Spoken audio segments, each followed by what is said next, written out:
number instead of 5th because my flight is here. Okay, no problem, sir. No problem. Thank you. Uche ma'am, please start the meeting. It's not me. It's not me that should start.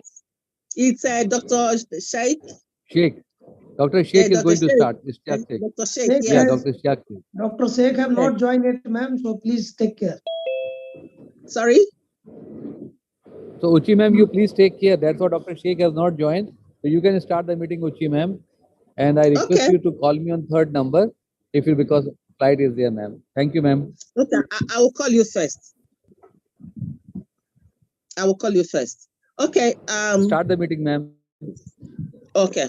Okay, so everybody, you're all welcome to this platform, IDYM Seed Talk, number 9.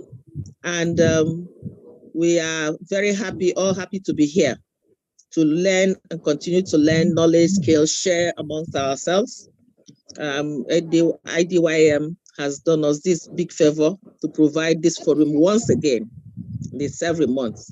And we all are very grateful. All the participants are watching and all the speakers are ready, moderators are ready. So I would like to have, let's start straight away because of time. Let me call the first speaker, who is Dr. PK Rajput, because he will soon leave. So Dr. PK, please go ahead and let's hear from you, please.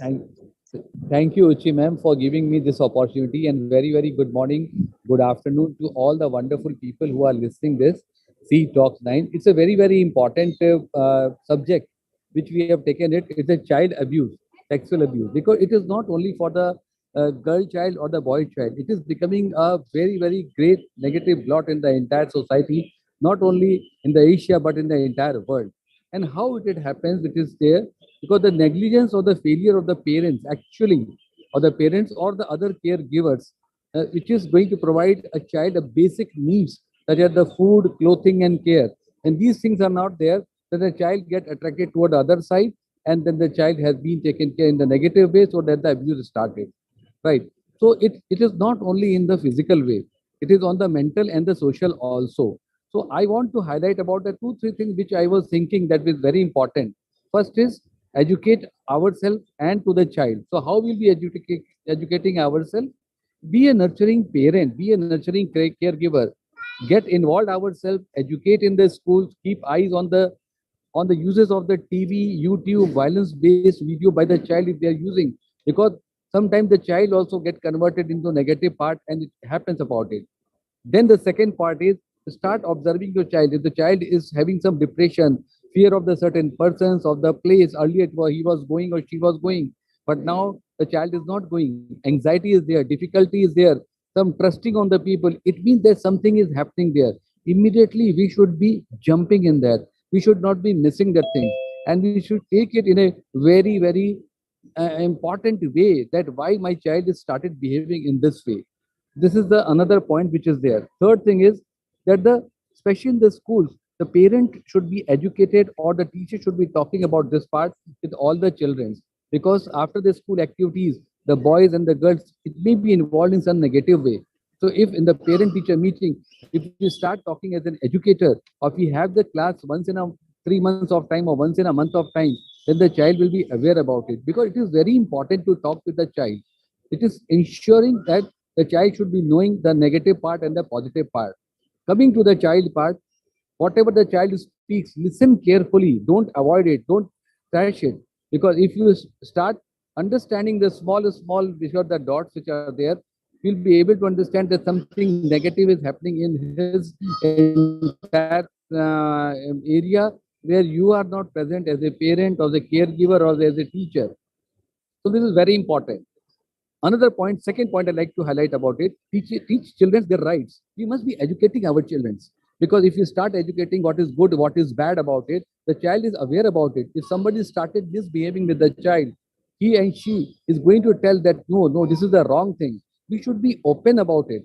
We should not be hiding the things. If we start opening about it, we'll be able to make the child understand what is the wrong thing and what is the right thing is there. and then we can prevent about this such type of the child abuse, because most of the child abuse cases coming up when the things are already happened, when the child is under trauma, multiple things that happen, emotional trauma, physical trauma, overall trauma is there.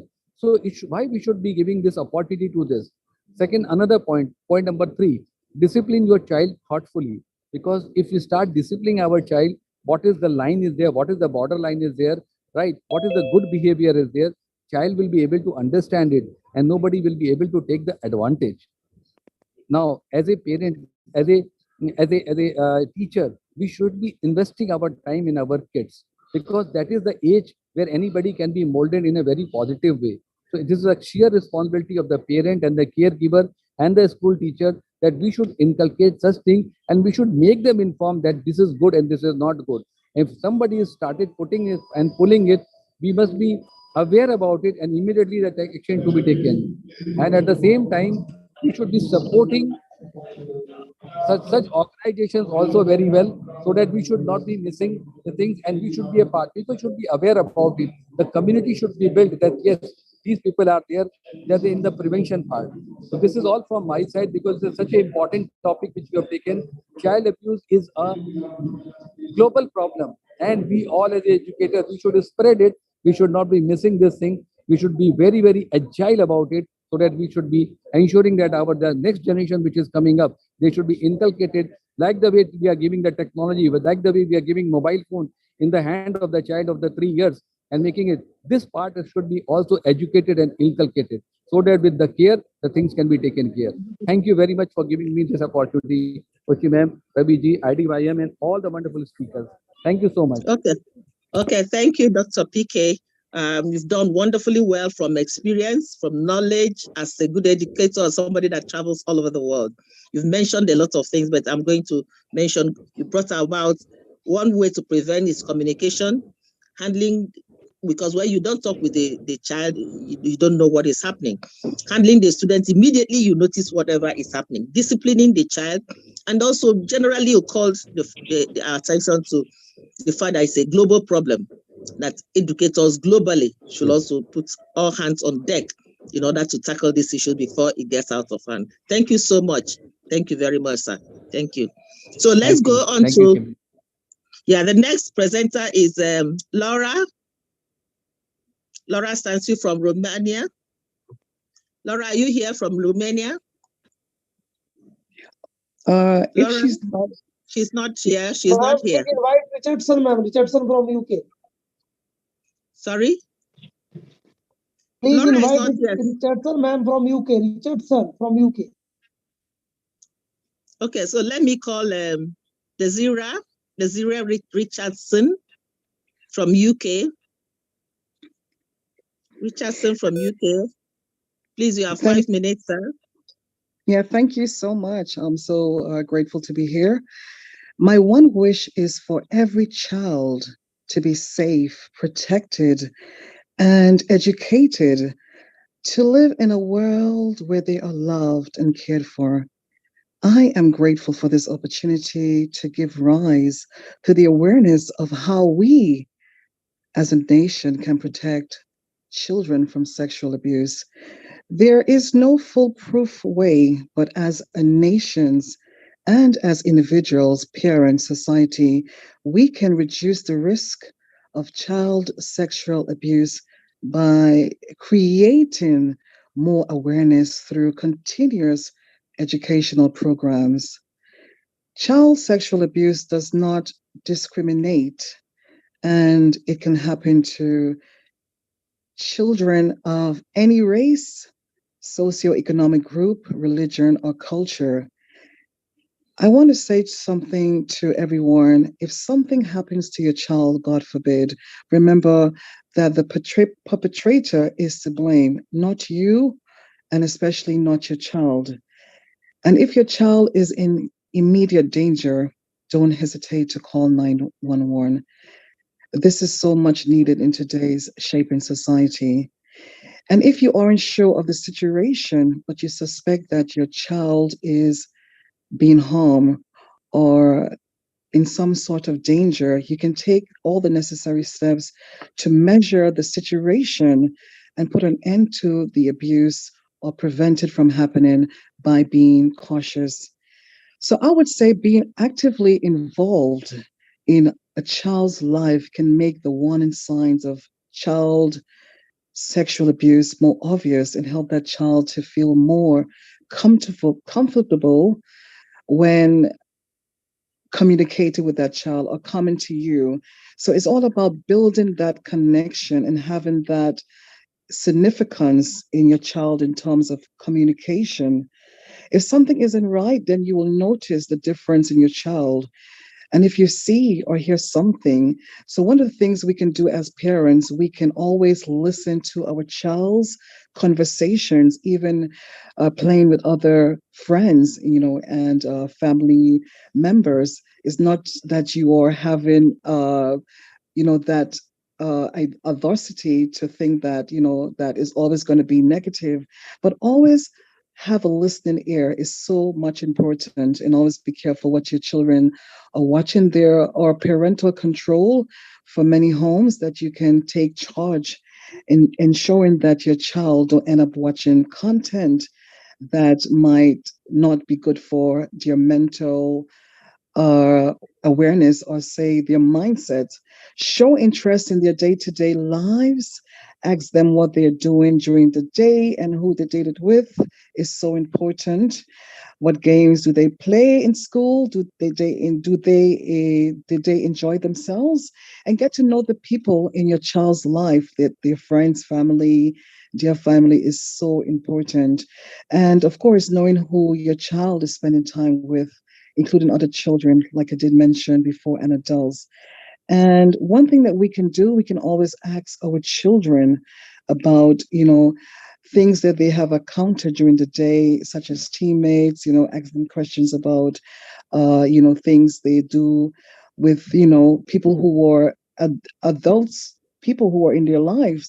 And most importantly, we have to be careful and making ensuring that we choose the right caregivers carefully, whether it's a babysitter, a new school, or after school activity. Be diligent, as I said, as a individual or as a parent, or even as of someone who works in society. Let's talk about the media. Incidents of sexual violence are frequently covered by the news and portrayed in television shows. So you have to be very careful as parents. And as like I said before, we can always ask our children questions about what they learn and who are telling them things that they might not understand, and that is not good for them. So, knowing the warning signs, I would say, becoming familiar with the warning signs of child sexual abuse, and notice any changes with your child, no matter how small, whether it is happening to your children or child or any child you know.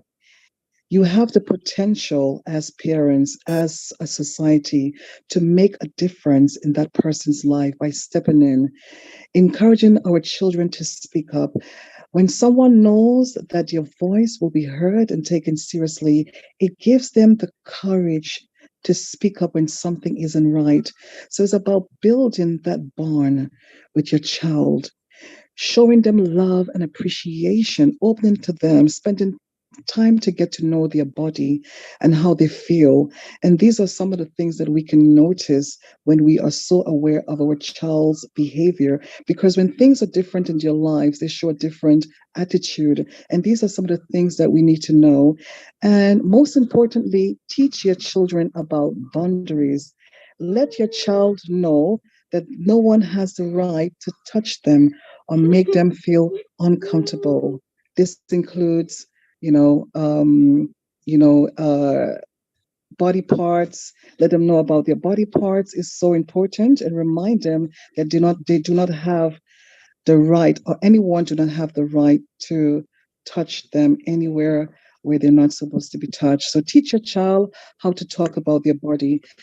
And most importantly, once again, always pray. Pray is always important in your children's lives, and teach them the right from the good. All my love Thank to you. everyone. And I hope that these Thank are you. incredible tips that you can take on board, and let's save the children. Thank you so much for having me on the program. All my love. Thank you, Desiree. Thank you, Desiree Richardson.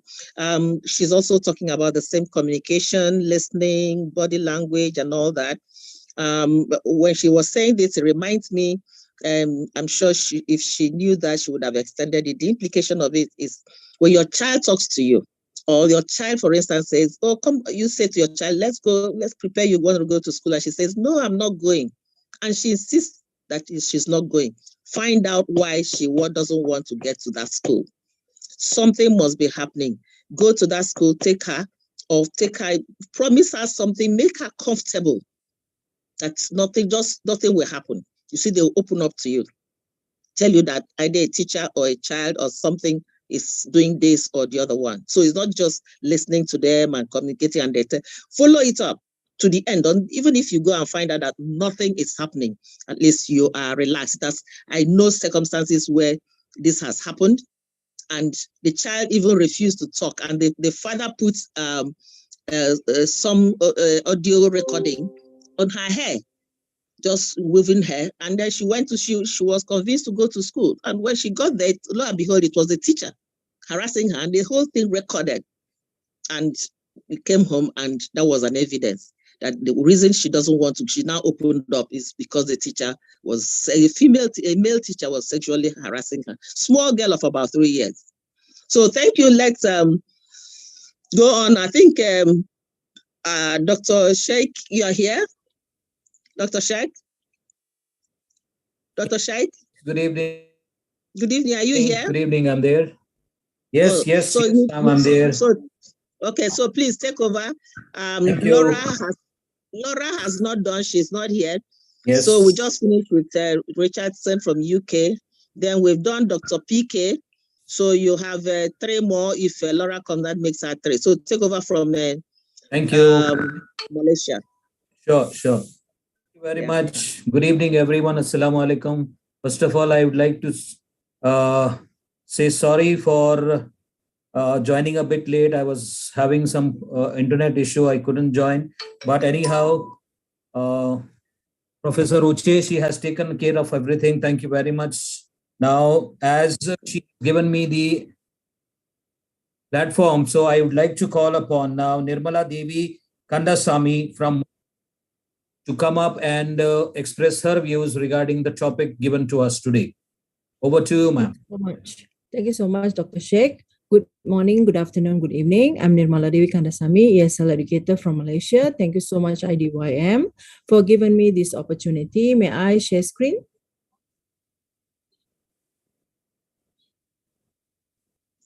Please, our host, she wants to share screen, sir. Okay, so I'm actually I've heard the 2 speakers' views as what they have mentioned, being an educator, being educators, and then parents, we need to pay attention to our children's their worries and all that. We need to find out why are they not going to school, or they're crying, or they portray some kind of uneasiness or depression. So we need to be aware. At the same time, we need to know also their friend circles at school, in social media pages as well, either in WhatsApp group, Facebook, Instagram, because as we know, the children nowadays, they are very active on Facebook, on social media pages. So it is very true that we need to know who are their friends in order to protect them as well if they are getting any sexual harassment messages or any kind of sexual harassment or any problems they are facing. So it is very important, like what our second speaker said earlier. I do agree, and a lot of information she has shared actually. Okay. All right, so I've prepared actually a simple presentation. Most of the points have already been mentioned by our 2 speakers nicely from the point of view of parents, educators, and the children's circle as well. So preventing child sexual abuse requires a collective effort to further understand the causes of child sexual abuse and approaches to tackle it. And the most effective way, I would say, is that every individual, we need to understand our own roles in order to protect the children. The relationship, community, and society, we need to work hand in hand in order to curb this problem. So there are some strategies that can be helpful. Promoting social norms that protect against sexual violence is very important. Teaching skills to girls or women to prevent sexual violence, providing opportunities to empower and support girls and women, creating protective environments, supporting victims or survivors. So prevention is better than cure. This is excerpt that I've taken from the real story which happened in my country, where there are many cases we have been hearing around the globe. So this is one of the case that I've read, and I think I would like to share the excerpt that, like what our speaker said earlier, the prevention should come from home and school. So from here we can see the excerpt from the one of the NGOs. They've actually said this information in an online newspaper, where parents must be equipped with the basic knowledge about sexual harassment to warn the children. They are the guide, they are the parents. They need to give information, they need to let know their children how to protect themselves, the bad touches and the good touches, because not all the parents are able to send the children to school. So they have to depend on a third party to send the children to school, either the school drivers, the bus drivers, to send them to school. So they need to warn the children of this kind of things, so that the children are aware when they face this kind of consequences. They know what to do and how to react and report to the parents or the teachers. And they also said that parents needed to maintain communication with their children so that they were comfortable enough to speak to them if they face any danger of such. And that education on the matter, sexual harassment, was necessary, but added the best teachers were the parents. There are many lessons that we are teaching in the school, but at the end of the day, it is good judgment and decision taught by parents that can save children from danger. It was also important for education on sexual harassment to be provided both in schools and at home. And also, the organization is calling the government to ensure that more teachers were trained on the subject, and that because as I said, in my country, many parents are depending on bus and van drivers, but these people need to be checked thoroughly, screened through with the police, with the help of the police department, in order to make them to get the license to be bus drivers or van drivers. Because this is one of the cases that happened, where the bus drivers touched the girl's cheek, and he asked the girl to add him in his WhatsApp groups. But luckily, this little girl managed to report to the parents, and actions were taken. This is one of the cases that I read, and I think our speakers have said it nicely, some of the points that pointed out by these NGOs as well. With that, thank you so much for the opportunity given to me. That's all from me. Thank you. Thanks, everyone. The meeting will end. We need to join on the same link again. Okay. Yeah.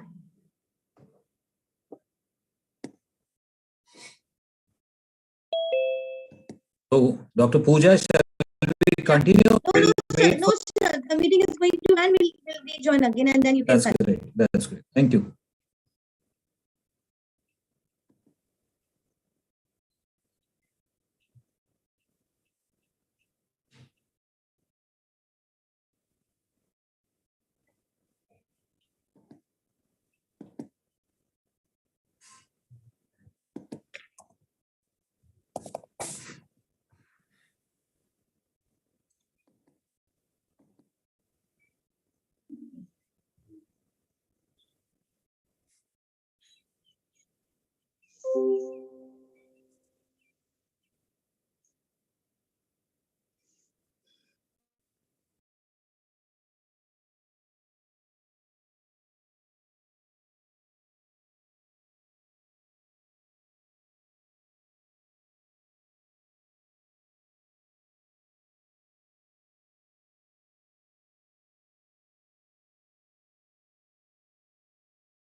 Vanessa.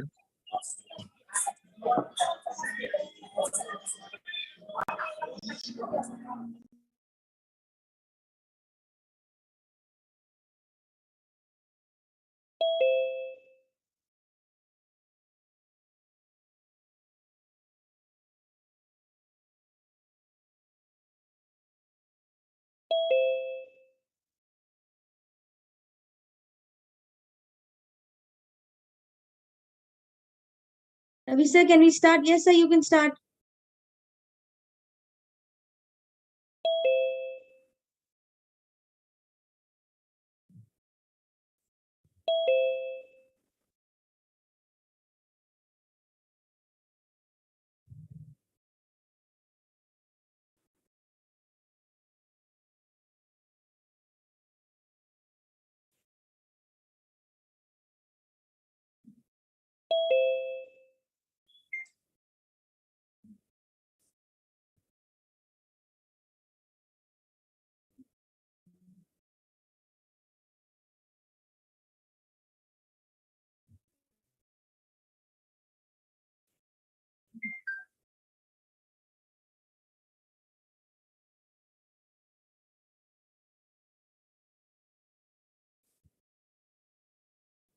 Sir, you can start. Yeah. Thank you. Yeah. Thank you to Nirmala Devi ji from Malaysia. She has pointed out very nicely about the good touch and the bad touch, and something related to the cases happening there in the transportation when the children are coming from the home to the school and from the school to the home. So that's the thing, actually speaking, sexual abuse is happening in many places. Thank you very much. And now we move on to the next speaker. She is Ms. Sumia Yahaya from Malaysia. Ms. Sumia. Hello, hi. Greetings from Malaysia. Yes, ma'am. Over to you. Thank you so much for the wonderful introductions. So before I begin, please allow me to share screen, please.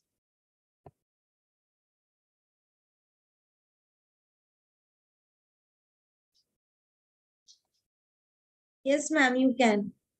All right, thank you.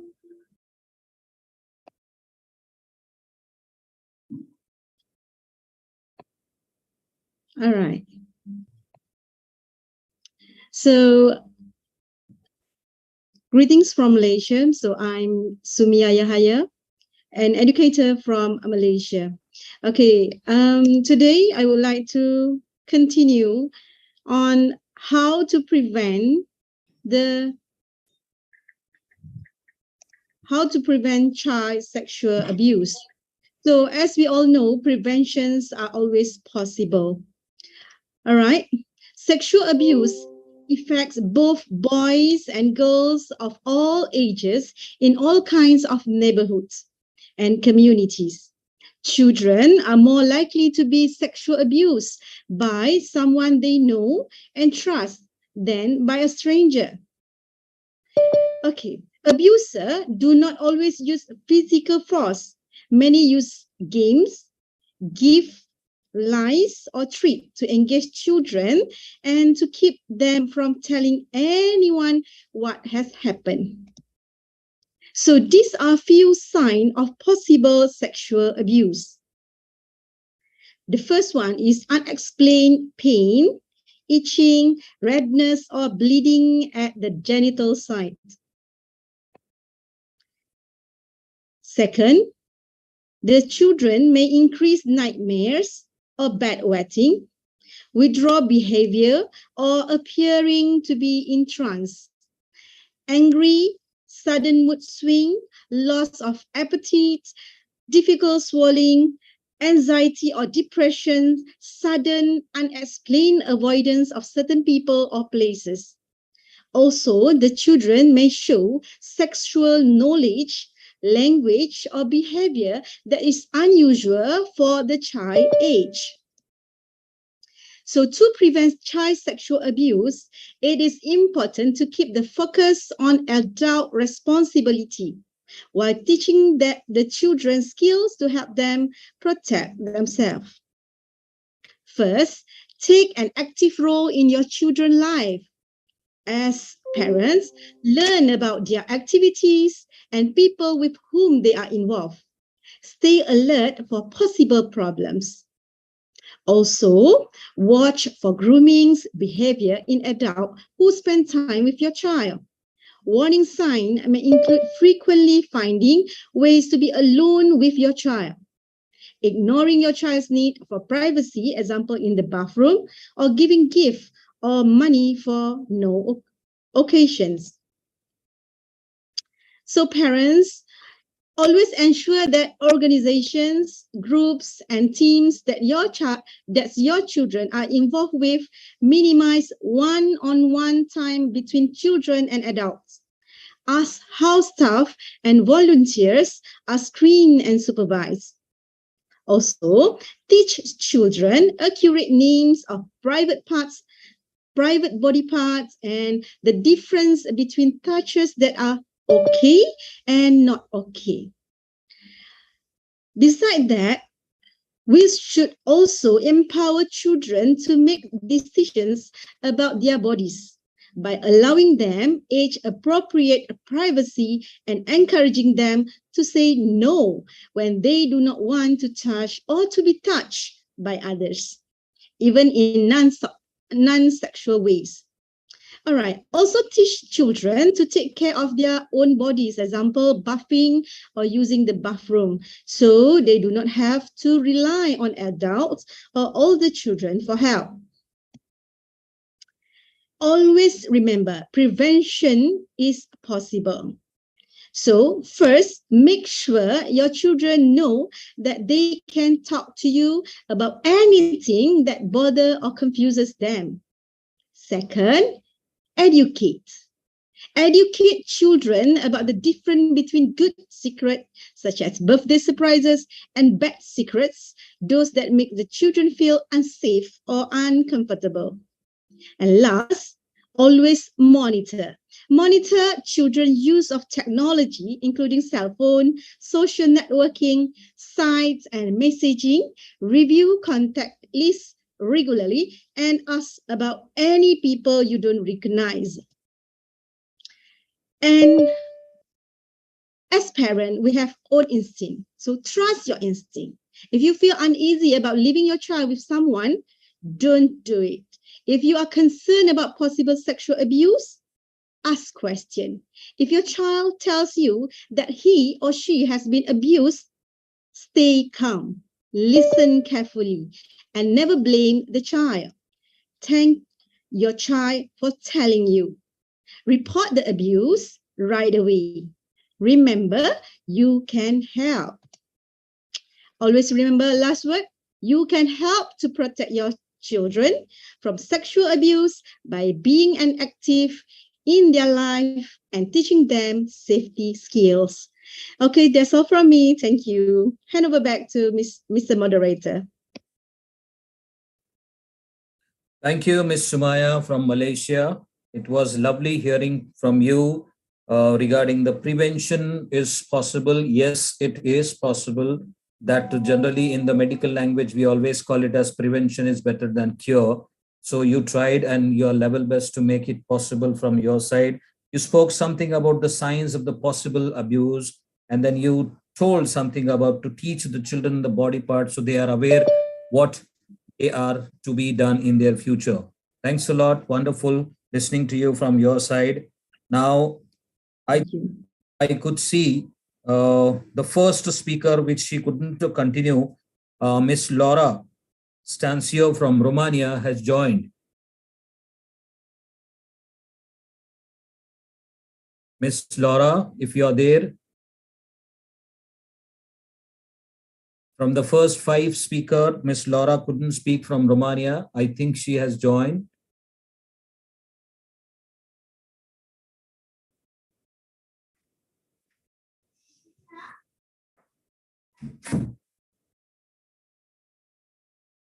No. So the next, when I joined that time, I was seeing Dr. P.K. Rajput was speaking. So is he going to continue? Or he has already done from his side? Sir, already done. PK Already Rajput, done? sir, already done. Yes. Thank you, ma'am. So that was from my side. 5 of the speakers, I had to ask them to come up on the stage and speak about the topic given to you, how to prevent the child sex abuse. So now over to the next moderator, Dr. Gonde. Thank you very much.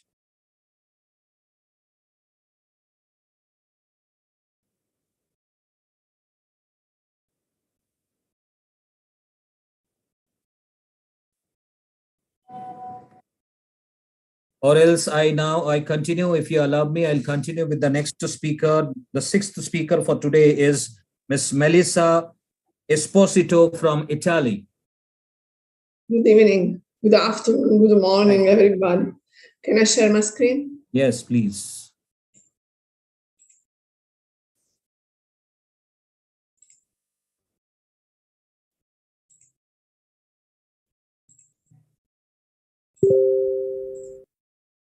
Okay, let's begin. Today, our topic is very important and very interesting, how to prevent child sexual abuse. What is meant by sexual abuse? Any interaction with the sexual connotation between an adult and a child aimed at the sexual gratification of the adult, which therefore includes exhibitionism, exposure of the child to sexually explicit materials, scenes of situations, involvement in sexual activities of immature and dependent subjects who lack awareness of their actions, as well as the possibility of choosing.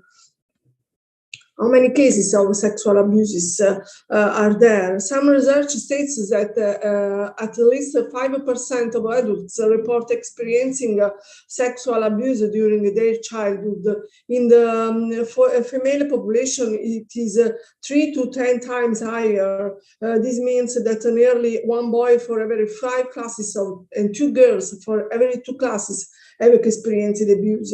The statistics speak for themselves. The judiciary counts from 30 to 70 abuse cases a year, for example, in Italy, which end with an indictment decree and a trial. How many, unfortunately, are there that are not discovered? It is worth remembering that the law obliges teachers, doctors, social workers to report any suspicion of sexual abuse of a minor. In recent years, various awarenesses and prevention actions have been carried out aimed at teachers. To help children, we could put them in the best conditions throughout playful activities, role-playing games, to learn to recognize situations at risk, so as not to be caught by surprise. We must offer our children the opportunity to know how to rebel, to know how to say no as soon as the signs of violence begin to appear. An ideal age to start talking to children about sexual abuse prevention, but not only those, does not exist. Studies and research have shown that the discourse undertaken with the preadolescent boys and girls could be effective. Everyone must be given the opportunity to question and reflect on the problem of abuse.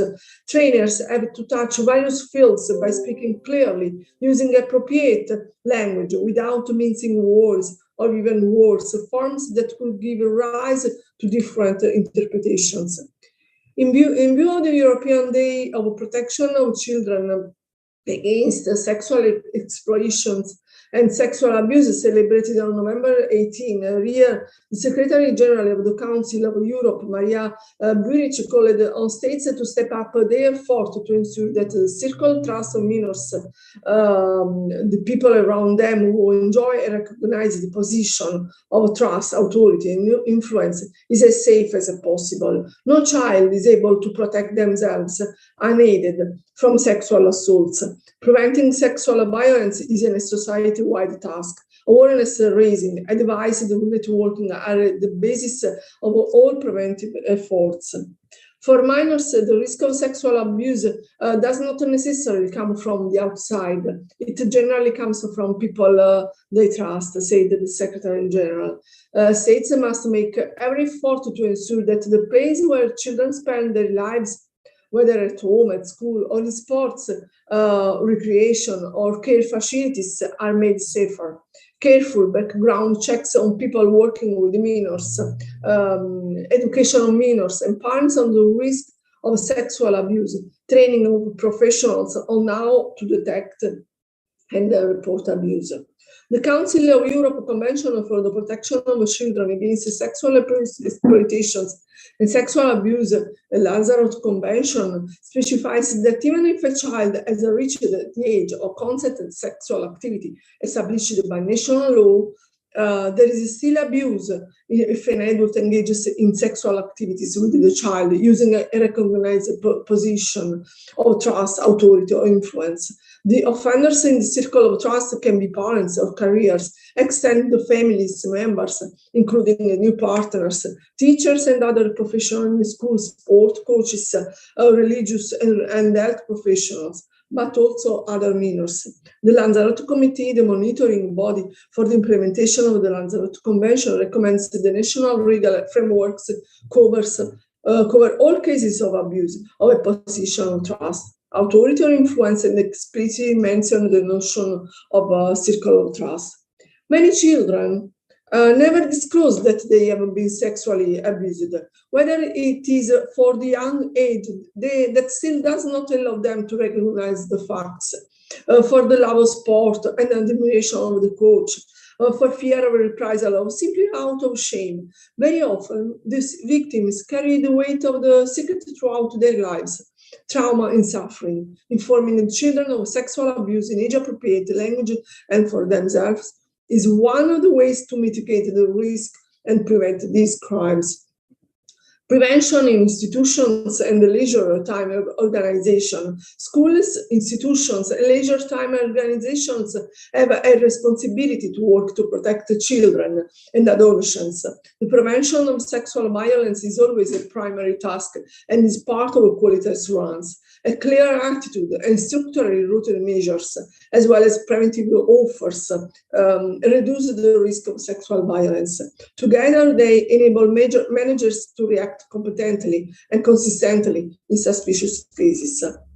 Sex education is an important field of action in the prevention of sexual violence. Children must be accompanied in their sexual development in an appropriate way, their age, strengthening their self-initiative. Children need to learn that sexual violence exists and they need to know where they can get help. They must also learn to recognize the limitations of others and respect them.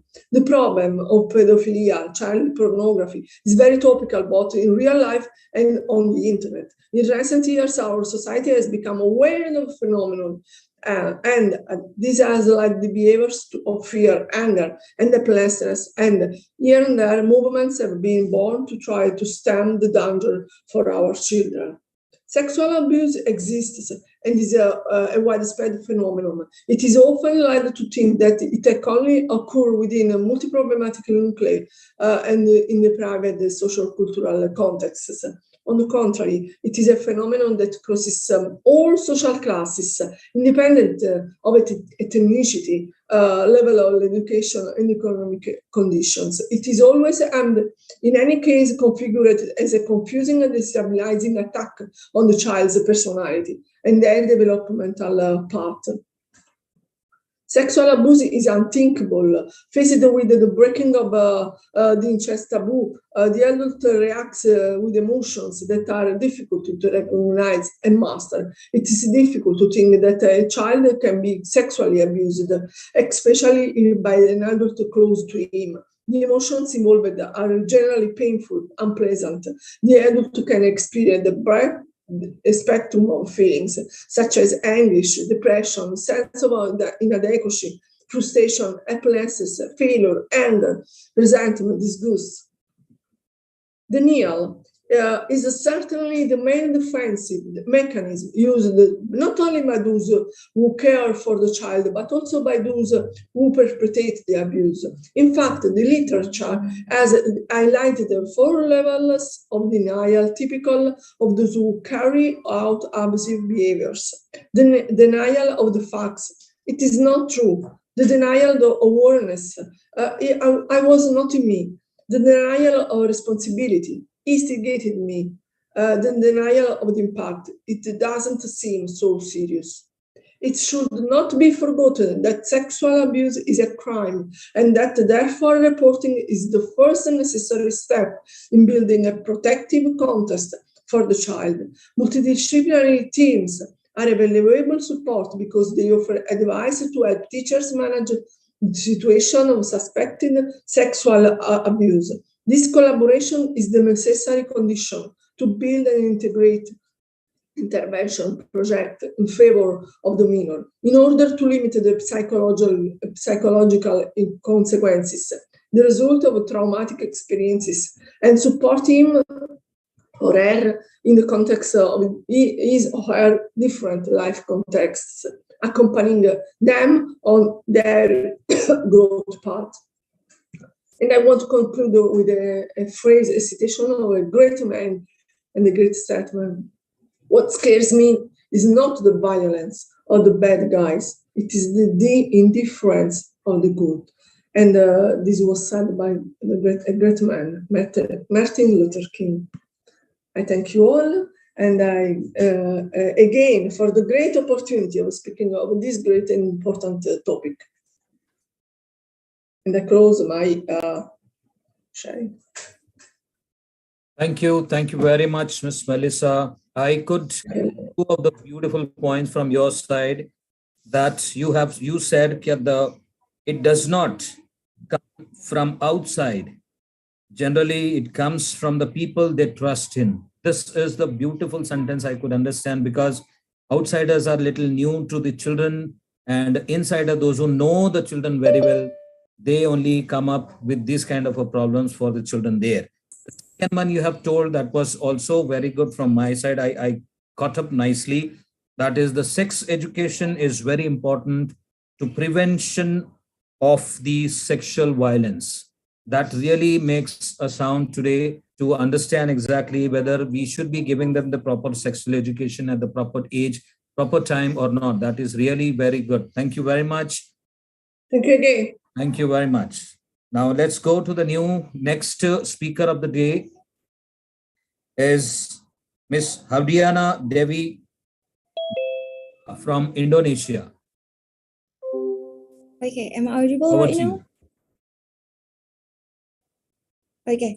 Hello, everyone. Good morning, good afternoon, and good evening for everyone who are watching us right now. First of all, I'd love to express my gratitude to IUIM for inviting me. My name is Hardiana Devi from Indonesia. I'm an entrepreneur, certified life practitioner, and life coach, meditation teacher, and mental health advocate.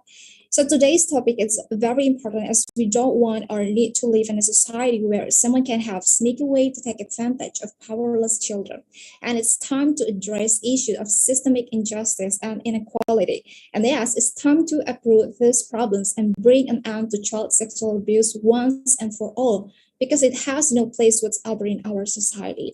So the most important thing we can do to prevent child sexual abuse is to teach children that it's never okay for anyone to touch them in a way that feels uncomfortable. It's also important for adults to talk to children about keeping their bodies safe and instill confidence in them so they know what to do if they are ever approached by an adult they don't know or feel uncomfortable with. It is not uncommon for adults who have been sexually abused as children to repeat the cycle, which emphasizes the importance of education and prevention. So literally by working on our own abuse issues and those of the people close to us, we can help prevent future crimes. Raising awareness can begin at your local area with children from preschool up through middle school or in the community at large size. So how can we actually prevent it? First, remember, the knowledge is the power. So first, like the other speaker already explained, teach the kids about good touch and bad touch. And then also discuss the boundaries with your children and make sure they are safe at school and out with friends. Setting boundaries in early age is really important, so it can make them to start critical thinking and be aware of the future events. Next, teach your kids to talk to you so they can be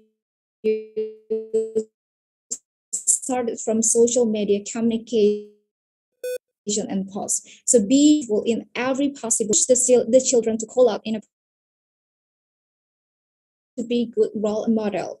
And as a preventive measure, all adults, be they parents or teacher, must learn how to recognize and respond to warning signs of sexual abuse in children. Despite all the measures in place that protect children against sexual abuse, the fact remains that it occurs even with the children under the close watch of their parents.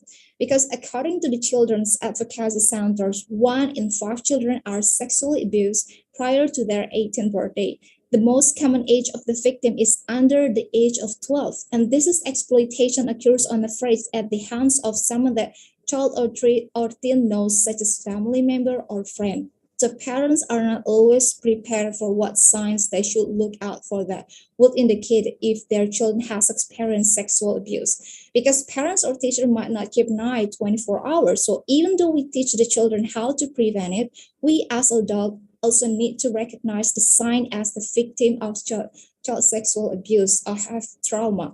So we need to be aware when the trauma has been triggered. First chance sign is they avoid physical contact and go silent. Second, they are also represent self-soothing behaviors and they shut down emotionally and struggle to connect with others. Remember, we give big reaction even for small thing when others touch our pain. So if a children make a big reaction related to physical contact, even though it's a normal situation, make sure to take time to have a deep talk with them. So I think that's all for today. Thanks for listening. Thank you, Ms. Hardiana from Indonesia. I could connect two of the points from your side. Children should be made teach the critical thinking. That's the way I think the children will be able to understand exactly how to go about with the sexual abuse, what is happening to them, to their bodies and everything. That's what's wonderful from your side. The second point the exploitation of the children happens under the age of 12, either by the family members or the known person. That was exactly the correct part, which the previous speaker also had spoken something about this thing that was really wonderful. Thank you very much for giving your insights on the topic, how, how to prevent the child sex abuse. Thank you very much. Now I go to the next speaker of the day, Dr. Yolanda Peterson from South Africa. All right, greetings and good afternoon, good evening, and hello to everybody. Greetings from South Africa. We have listened to so many speakers now, and I'm privileged to be sitting here on this panel as we are discussing such a pervasive topic. And we have covered so many points in terms of how to prevent sexual abuse. And as I was preparing for this talk, I think the mother part of me kicked in, because we can speak about facts, we can speak about the stats, we can speak about our children, but it's also important for us to note that this will not be the first time nor the last webinar or talk or intervention or preventative measure that will be taken globally for children. And that scares me. It scares me as a mother, it scares me as a parent, because our children has for eons been at risk and will be being at risk going forward. So for me, I'd like to thank the IDM group for tackling this pervasive issue. You know, with the explosion of social media and the absolute destruction that it brings, the pain and the damage and the mayhem has been brought to light. And through webinars such as these, we learn more and more. Information is always key, because our kids get failed not only within the familial setting, And that is normally where preventative talks happen, where we speak to our children in the comfort of our homes about their bodies, about the basics of personal boundaries, about teaching them about their body parts, being age appropriate when we're speaking to them, knowing who's in our children's lives. All of this conversation is taking place in our homes. But ironically, so too is the abuse. Because a lot of the abuse starts at home, either by a grandfather, father, uncle, mother, cousin, close friend of the family, a neighbor, etc., etc. So the conversation, the communication to our children, again age appropriate, needs to be in place. And then there are many sexual abuse programs, because now what happens is we're growing up in a society where these children grows up to be adults, and a person who has experienced sexual abuse in childhood thinks and acts and feels different for a lifetime. And there's so much damage. There's so much damage both in physical health as consequence, in mental health as consequence, depression, PTSD, and behavioral consequence. One of the speakers also mentioned that the increased risk factor for perpetration of sexual abuse will be a sexually abused child. That we need to prevent. And then increased risk of suicide and suicide attempts, substance abuse, promiscuity. So it depends on the scale. Are we speaking to our little ones? Are we speaking to our pre-teens? Are we speaking to our teens? Are we speaking to our young adults? And that is why the sexual education is so important, and it needs to be age appropriate. With the explosion of social media in modern day, there is nothing that is not exposed to our children. And as parents, as educators, as activists, as yeah, as families that care for our children, we need to be well informed. We spoke about communication. We spoke about how key information is, not only to give that to the child and to the children, but also to be informed and constantly be informed about new ways and measures and methods to speak to your child and for you to educate yourself as well. Now, in South Africa's Bill of Rights, there's definitely room for child protection in each government there is. I do find that activism, because there's so many acts as well, that, and legislation, pieces of legislation that supports the Bill of Rights, the children's rights, there should be a lot more work going in from a top tier level down in terms of government coming down into our society, and then from a bottom up will be us on the ground educating our children. So yes, to the panel, I can continue speaking, but I think that we have already touched so beautifully on all of the preventative methods. There's one thing I want to mention though, in terms of preventative methods. If we're looking at the types of interventions, so prevention is always better than cure, but we also have to inform ourselves on the knowledge of primary prevention, secondary prevention, and tertiary prevention. And then there's obviously overlap between primary, secondary, and tertiary. For the sake of time, I'm not going to go into the definitions nor what it is, but we do need to understand this and build it into our modules. Because when we're doing our child sexual abuse programs, it is proven relatively effective. There is so much work that needs to be done, and this is such a hearty topic, and it is relevant for each of our spaces for us to champion and effect change around it. So with that, I'm going to leave the panel, and I salute everyone from South Africa. Thank you, Dr. Yalanda. Really, last 2 years, we have seen social media exposure, and because of which many children, they got to know about the technology, and they got to know to so many social medias, and going to see what not they have to be and they should be. Based on that, I could feel from your side, you have spoken something about that the social media is really giving the exposure to the sexual abuse. That was really wonderful. And towards the end of the topic of yours, you have spoken something about the 3 part, that is uh, primary, secondary, and the tertiary prevention. So thank you very much, Dr. Yolanda, for giving your insights on the topic today. It's really a great topic to be, since we all are the parents as well as we all are the educators also at home. We see all these things happening. Sometimes we try to avoid this thing in the school also. When we are there as an educators, there also we find certain things happening right from the childhood of the students there. Thank you very much. Now I go next to Tabang. Excuse me, sir. Yeah. Excuse me, sir. This Yes, is yes, Dr. ma'am. Pooja. Sir, again the meeting will end. I will just end it and then we'll join it again. Will do, ma'am. No problem. Yeah. So it is 3 minutes. No, we'll end it here only because Oh. again it will be easier for us. Sure. No problem.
Yes, sir, you can continue, sir.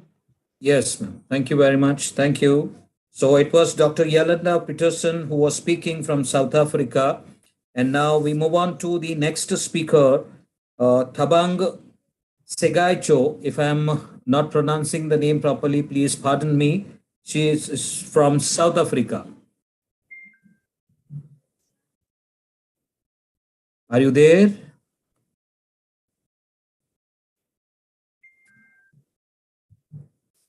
Thabang from South Africa.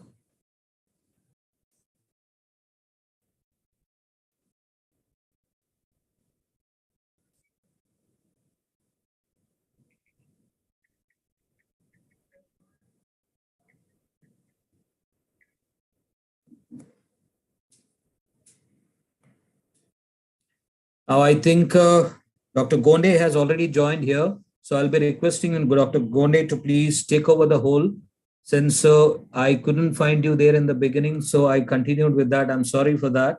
So now, since you have joined, please continue with the ninth speaker of the day, Tabang Sagaichu from South Africa. Over to you, ma'am. Thank you so much. I had network problems. I think I can continue. Thank you for taking the button stick. I would like to call upon Tabangu Segaesho from South Africa. Are you there? All right. If you are not there or if you join later, I will call you later. Now, I will move up to Ayasu Kosi John from Togo. Is our next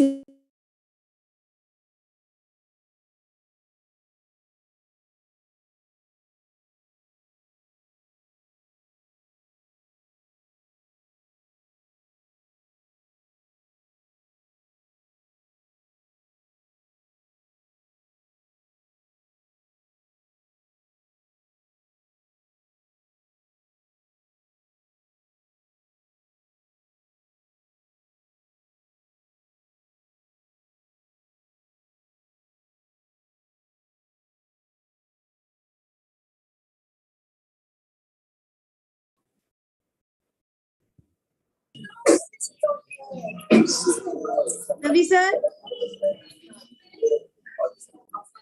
Ravi sir?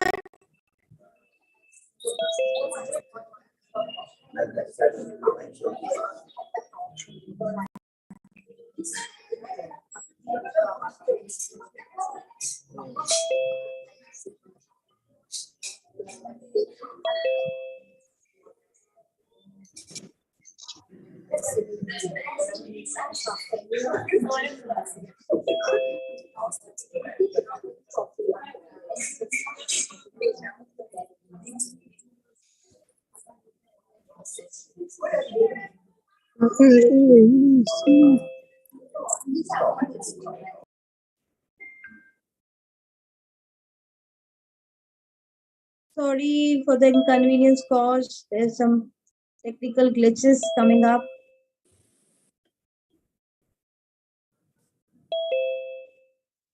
Hello, are we all back in?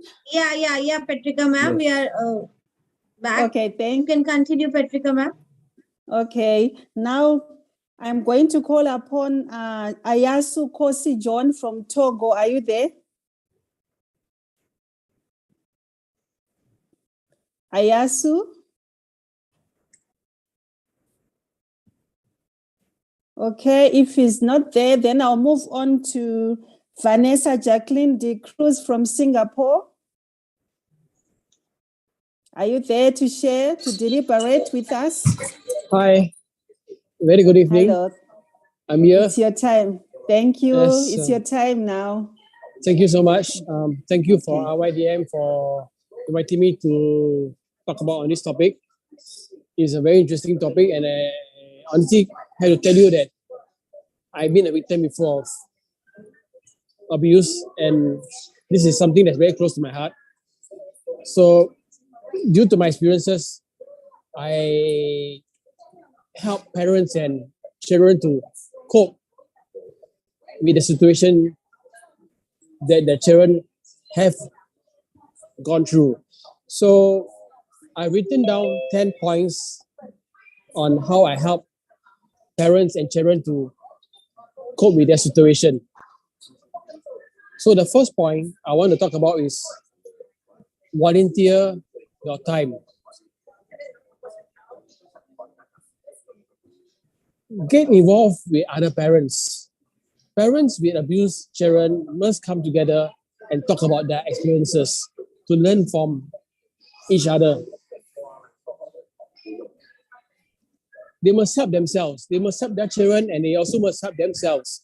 Because sometimes, besides the children blaming themselves for the situation they are in, parents also do blame themselves. And if they don't overcome the trauma that has happened in their lives, both parties may become depressed. So if this is not corrected, then there will be a disruption in family communication, and there may be a breakdown in the family because they are not looked after themselves and not face the situation that they have faced truthfully and then how to overcome it. So first of all, I always tell them to come together, learn from one another, support each other, see the signs on how one is feeling, and even seek further help if they have to, like seek a professional counselor. The second point is how to treat your children if they have been abused. You need to approach them in a very friendly manner and tell them that they are not to be blamed. Don't scold them, don't discipline them. Don't say, hey, you are the one who caused this. And to tell you frankly, there are situations where parents won't believe their children, but actually blame them for causing the situation. This is very sad to know actually. And we must not go that way. Never discipline your child, especially when you are upset, when you are angry with the child. Parents, I always advise them to give themselves time to think about the situation, cool down, to feel relaxed. Because the situation is so negative, your mind becomes negative. So you need to bring in the positive energy into a negative situation. So what I'm trying to say, you need to be positive in this traumatic situation. And remember that discipline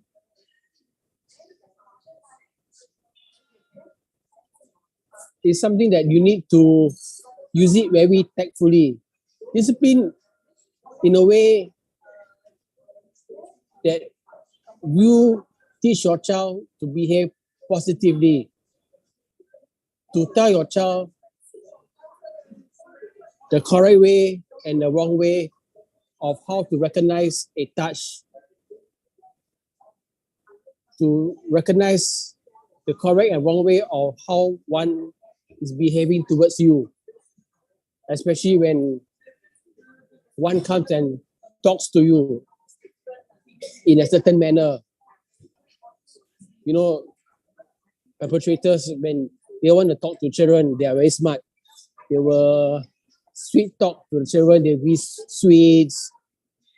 They will study the children actually, especially caretakers. Because if caretakers are people who look after your children, and when they know the children, they can actually study their behavior. And who knows, maybe a caretaker could be a psychologist. No offense to psychologists out there, right? I mean, they will, some will be able to understand children's behavior and give them what they like to get what they want. So it has to be, you know, something that children need to be taught to recognize such situations. Second is, parents need to also examine their behavior. Abuse is not just physical. Both words and actions can conflict deep, lasting wounds. Parents need to be a nurtured one. They need to use their actions to show children and other adults that conflicts can be settled without hitting or yelling. Now, when I talk about conflict, when a child is abused, the child is conflicted. And when a child is conflicted, anger can be built up in that child.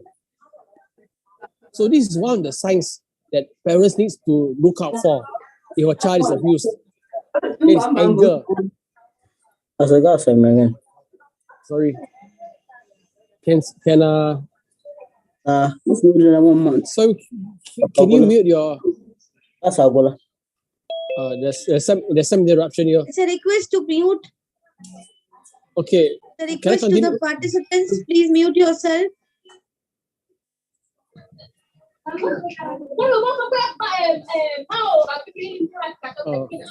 Yeah, ma'am. You can continue. I have muted all. Yeah. Just a minute. Yeah, ma'am. I'm just a minute. Give me a second. Vanessa, ma'am, you unmute yourself. You will be able to speak. Yeah. Okay. So I can continue. Again. Yeah. It's a request to mute the person who is speaking, please. Again, I have to give this option mute all then. Yeah, ma'am, you unmute yourself. You unmute. Okay, so let me continue where I left off. So children they will get conflicted when they are abused, and one sign is anger. They start to get angry with themselves and with other people, and all of a sudden they will just start to yell at you. That is where parents need to come in and tell them, say, okay, I mean, I can understand your situation, you need to cool down. yelling, scolding is not a way of agreeing to, it's not a way to confront your conflict. You need to talk it out nicely with us. I'm there to help you. You need to trust us. You need to correct the child's mindset, because once a child goes through abuse, everything can be chaotic for the child. Everything, her world, his or her world just will turn upside down, because first thing of all, blame comes in. The child will blame his or herself for it. If they are faced in such a situation, so the parents must come and tell them that, hey, you're not be blamed for the situation. We will be there to help you. Parents need to educate themselves about how to prevent child abuse. They need to they need to monitor the child's activities, especially now where every child is having a handphone. You know, children now cannot do without handphones. Every time when I go, I see a child playing with his phone. Sometimes I see a 3-year-old child playing games on iPad or iPhone. So parents need to monitor that. I mean, make sure that they are looking at the right content and not the wrong content. And they also must see who they're talking to on the internet. And when they are using the internet, or if they're or if they're using the computers, parents also must make sure that it is done openly in the open space. This can be tricky because children need their privacy, and sometimes they can go against their parents and be angry. Hey, why must I be in the open to use the computer? Then parents must again know the reason why this is so. They need to educate themselves and have an open communication with their children to tell them why it is important that at this moment I prefer you to be open with your activities with us.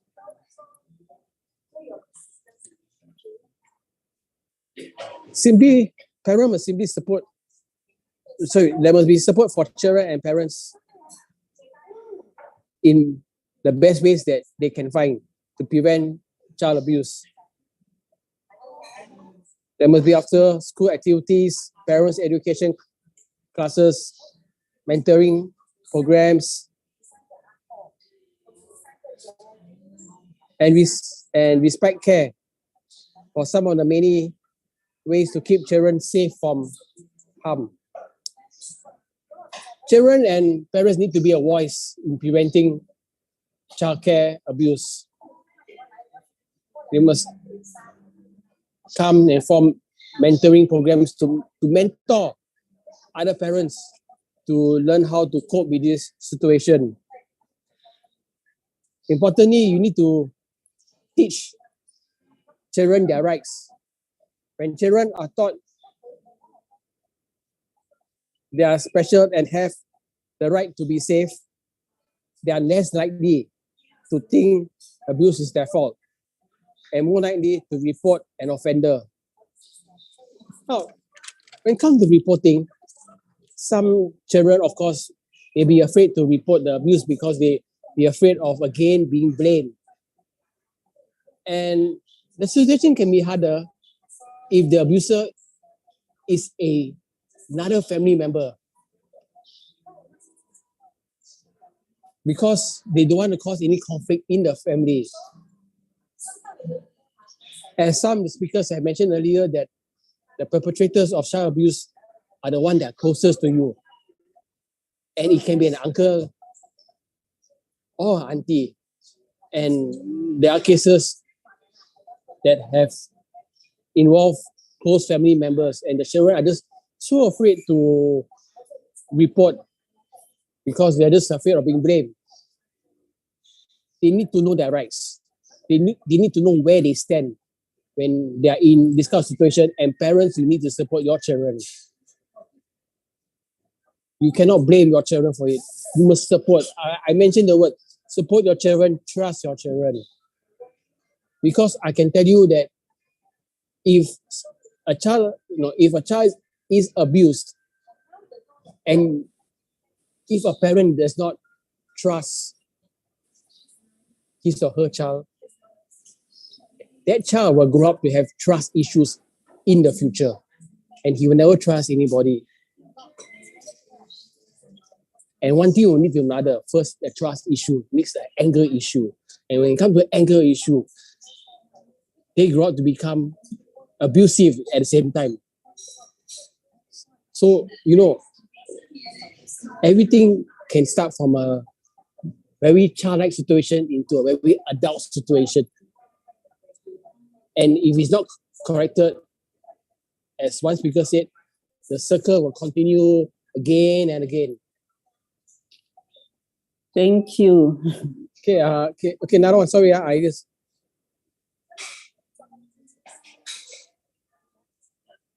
Know the signs. As I mentioned earlier, know the signs. How the children are reacting towards the abuse that they have gone through. They may become depressed, they may become angry. Look out for these signs. This is something that you need to educate yourself with. Don't ignore it. Because from my own experience, I became angry, I became very depressed, but there were people who helped me to go through it. So, in all, child abuse can be something that can be prevented. Not totally, because children will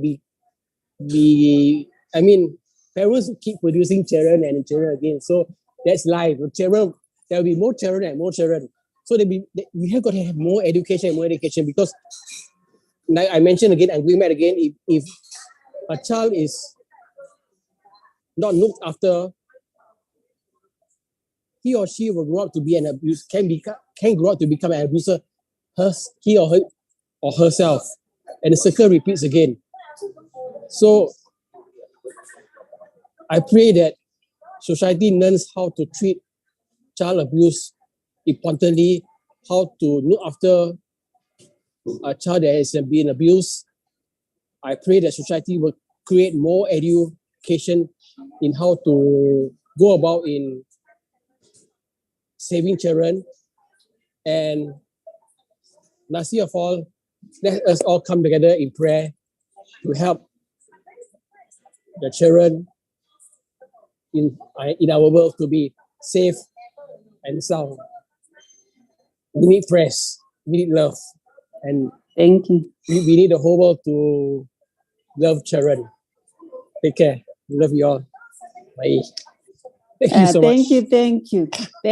Thank you so much, Vanessa. What phenomenal speaking there, and some great nuggets that you have shared, especially with the role of the parent to make sure that they notice the signs and symptoms of abuse, in that sometimes our children tend to blame themselves. Whilst they are blaming themselves, that anger in themselves can even eventually turn them to be perpetrators themselves. Thank you so much. As parents, I think we need to also support our children, like you have said, and they need to go for counseling, they need to go for mentoring programs, so that they always make sure that they are not abused and they are not abusers themselves in lives. Thank you so much for all those great nuggets that you brought. Now, let me introduce another speaker from Togo by the name of Ayasu Kosijon. I thought I saw you amongst the participants. It's your time now to share. Ayasu Kosijon, are you there? Unmute yourself. I can see you amongst the participants. Okay, I'm here. Over to you, sir. Okay, thank you very much. This is a very topical issue that we need to address. Many of the speakers spoke about how they can talk to children, and also many things that we need to do. But I want to address particularly the parent and children relationship, that is parent-child relationship. To every caring parent, a mutual relationship is very, very important. So for us to get to the point, I want to ask some questions. And as I'm asking these questions, be asking yourself or find a way to answer so that you will know where you are doing well and where you need to improve. So may I ask, how close are your children to you? Be it male child or female child, how are you close to them? Do they shiver or quake with fear when they hear your voice? Maybe when you are not in, they feel free, they talk, they play. But once they hear the voice of dad coming or mom coming, they are like, they should go to hide themselves, or do they feel free to come to you? Are they happy that you are back home? This is very, very, very important, because there are only two ways that we can create a relationship with our children. The first one is whether the relationship is healthy or unhealthy. A healthy relationship with the children will make them be free with you. They will speak with you. They will tell you their concern. And if there is anything going on in their life, at school, or anywhere they find themselves, they will feel free to talk to you. And it is your conversation with them, the communication with them, that will make you realize that there is something going on in their life. Excuse me. That there is something going on in their life, and you will find a way to do what? To address the issue. So communication with the children is very, very, very, very key. Let them be free to talk to you. Yes, let them not be afraid to talk to you. It is when they are free to talk to you that if they face any attempt of child abuse, they will open up to you. It is very important. So don't be a type of parent that your children will be afraid to talk to you, because when they tell you what is happening in their lives, you are quick to accuse them. No, it shouldn't be so. Other speakers have said it already. They should be our friend. Yes, our children should be our friends. The closest friend they should have should be we, the parents. If we are not their own close friends, they will find other close friends outside the home. And what they will get from outside the home will be disastrous. So we parents, the ball is in our court. We need to be very careful the way we act at home and how we welcome our children. Do we see them as disturbing us when they come with their concern? Because you are stressed, you are back home, and your child runs to you, and you are like, go, go, go, go, go, go, I don't have your time now. How do you know if he or she has something very, very important that disturbing him or her that you want to tell you at that very moment? And once you send the child away, it is not the best thing for a parent to do. So it's worth the time and our efforts to create a good way of communication with our children. It is only when that free flow of communication is there, when anything is happening to the child, he or she will feel free to tell you about it. If somebody is touching the child in a place that is not becoming, the child will be free to speak to you. Another thing I want to address is we calling a spade a spade. That is calling private parts. Call it the name they call it. Penis is a penis. Vagina is vagina. Don't hide it. When you are hiding it, they will expose it to them outside the wrong way.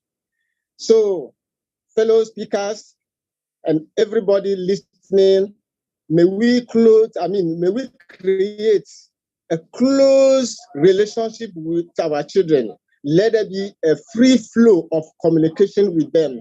It is this this will create a good relationship with them, so that when they face anything outside, they will run home and tell us. Either it is from the neighbor or wherever they face any issue, they will tell us. This will help to do what? To, if not to stop, at least to reduce what we are discussing now, that is child abuse, child sexual abuse. Thank you all for listening. Thank you so much. Thank you so much, John, where you emphasize the importance of communication between the parents and the children. Because if there's no clear communication, the child will go and find someone to talk to, like you said. And then some parents cannot even talk to their children. So the children will find some friends or some neighbors to talk to, because if they've got problems, you need to be free. You need to be free with your children. You need to find out what the problems are they are having, like what the former speaker said, that parents also need to be educated. We need to monitor our children. We need to support them, to guide them, to correct them. But how can you guide them if you are not able to communicate with them? Thank you so much. Thank you so much. Then I'm now going to call upon Tabang Segayecho from South Africa. Are you there? Tabang? All right, it seems he's not around. So I am now going to call upon our moderator, number 3, Ambassador Uche Grace Emeterum from Nigeria, who is going to introduce our next speakers. Ambassador Uche, are you there? Yes, I am here. Ambassador Dr. Patricia Conde, thank you for handing over the baton to me. You've done very well. Let me first make an introductory.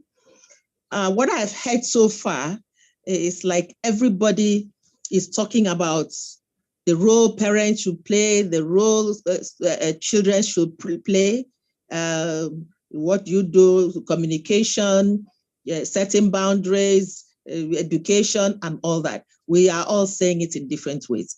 I just want to observe and maybe request the next 10 or 12 speakers, if they can modify what they are speaking, because prevention will not only come from teacher, parents, or students, or the pupils. Remember, Dr. Rajput says it's a global thing, and we should tackle it holistically.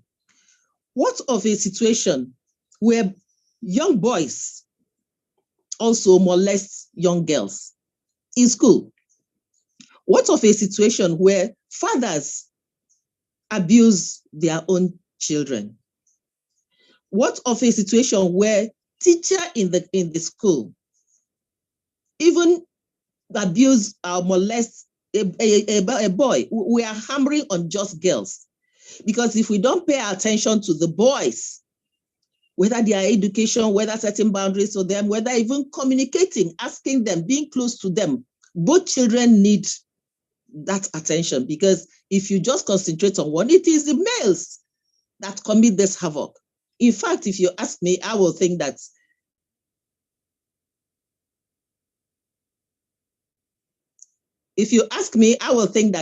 the greatest attention, while we pay attention to the girls, the greatest attention should be paid to the boys.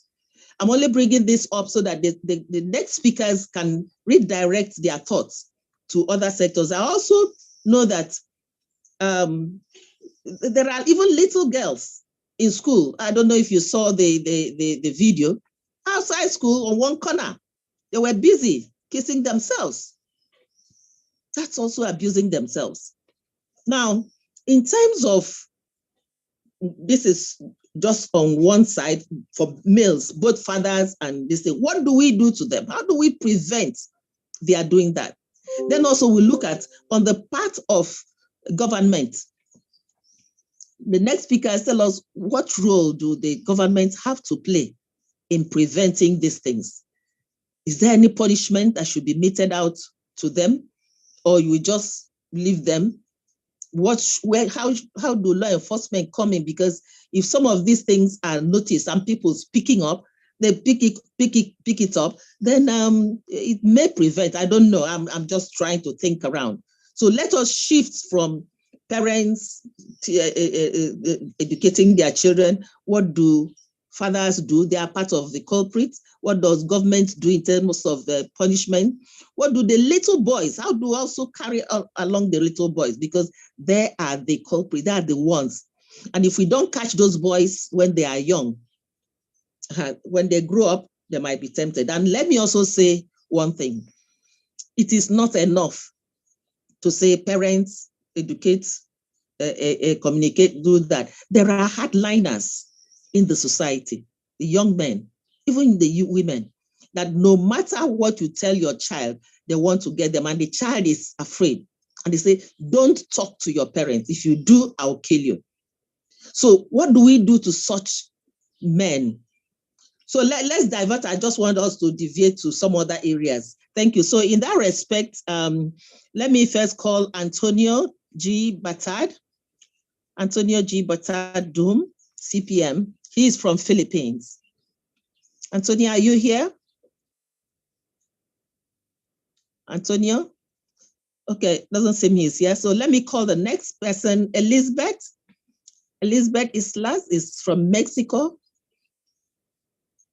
Elizabeth, are you with us? Elizabeth? Elizabeth is with us, but I'm sure she's hearing. Elizabeth, you're here. Probably she's not listening. Elizabeth is not listening. Elizabeth, we are waiting. Hi, can you hear me now? Yes, I can hear you. You're unmuted. Yes, thank you. Thank you very much. You can hear me. Hi, good evening, everyone.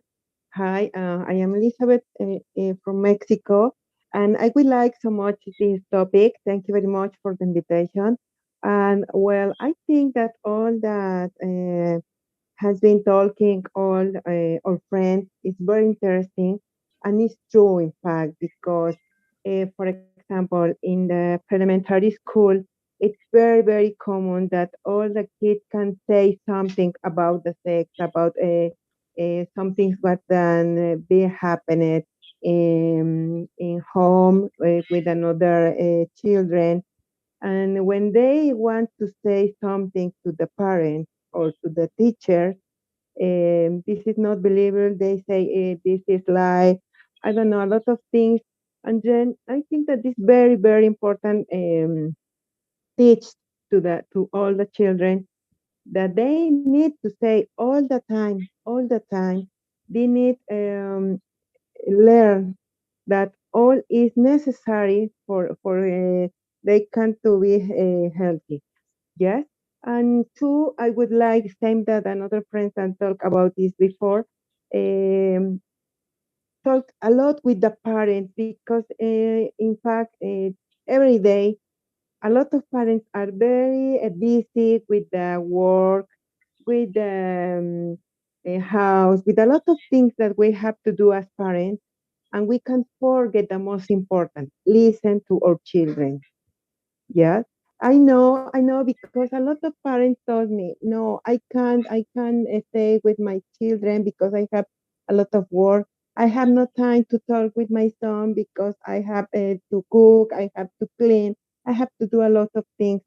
This is not the best. We need to remember that as parents, our first our first thing that we need to do is be parents and our children.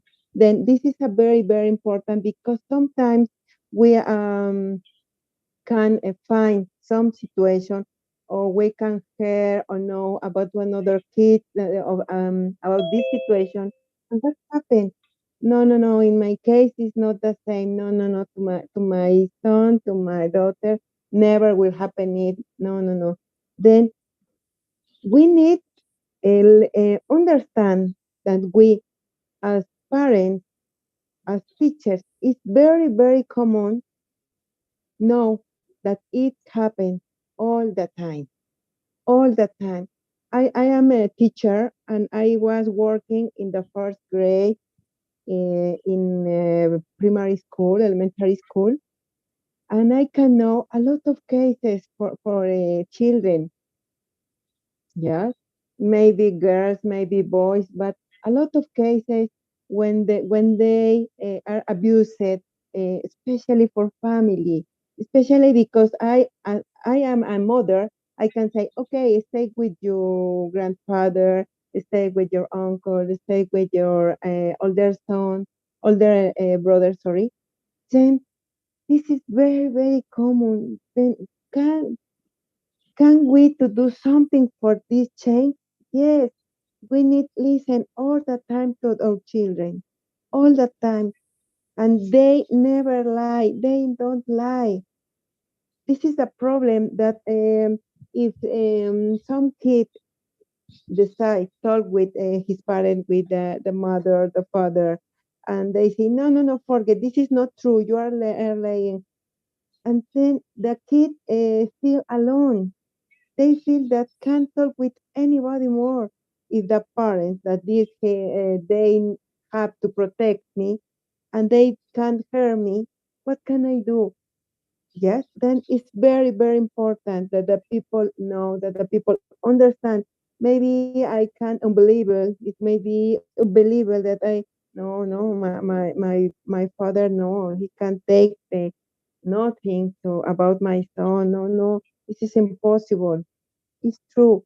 It's true. And then say, and for example, in the case of the teachers, I know that we as teachers have a lot of work, administrative, with the kids, with the parents, with the homework, with all that we have to do as teachers. But it's very, very important that we can listen all the time, check all the time to our students how they do his work, the homework, how they talk, about what they talk. Yes, maybe in my case, in Mexico, we have children in each classroom at least 35, 40 students, yeah, in elementary school, maybe 50. And then sometimes it's very hard pay attention to all our students, but we need be very careful with all our children that that stay alone and don't talk, that they are very aggressive, because this is not normal. Something happened with they. Then I would like to invite you to all the parents and all the teachers. We have a big compromise with the children. They are the most important. Not more, not work, not cook, not clean, not nothing. Yes. And when we understand this, when we can believe in all that the children say, then we can prevent a lot of bad things for the children. Because this is the idea: prevent, and talk a lot with the kids. You, if you don't like that somebody, your grandfather, your uncle, your older brother, I don't know, I don't know who, anybody. If you don't like, say hi, give one kiss when they come to home or something. It's okay. All it's okay. When you feel comfortable, it's okay. Yes. A lot of parents say, give a kiss to your uncle, give a kiss to your grandmother, to your grandfather. But if he don't like, it's okay. For something is happening, or the kid don't like to do it, and then we we haven't to do angry with the kid. We need think and try to understand. Yes. 1 minute.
the boys' angle, the teachers' angle also, especially government. How do we legislate this and have them implement? Please, will be appreciative. Thank you. Over to you, please. Thank you so much, Dr. Presosh. It's always lovely to see you. Greetings in the universal greeting of peace. Assalamu alaikum to everybody. I think every speaker has covered almost any aspect regarding this topic. But there is one focal point that I think needs to come across, and that's the key aspect of the title of what this topic is supposed to be, and that's preventing. How to prevent this child sex abuse.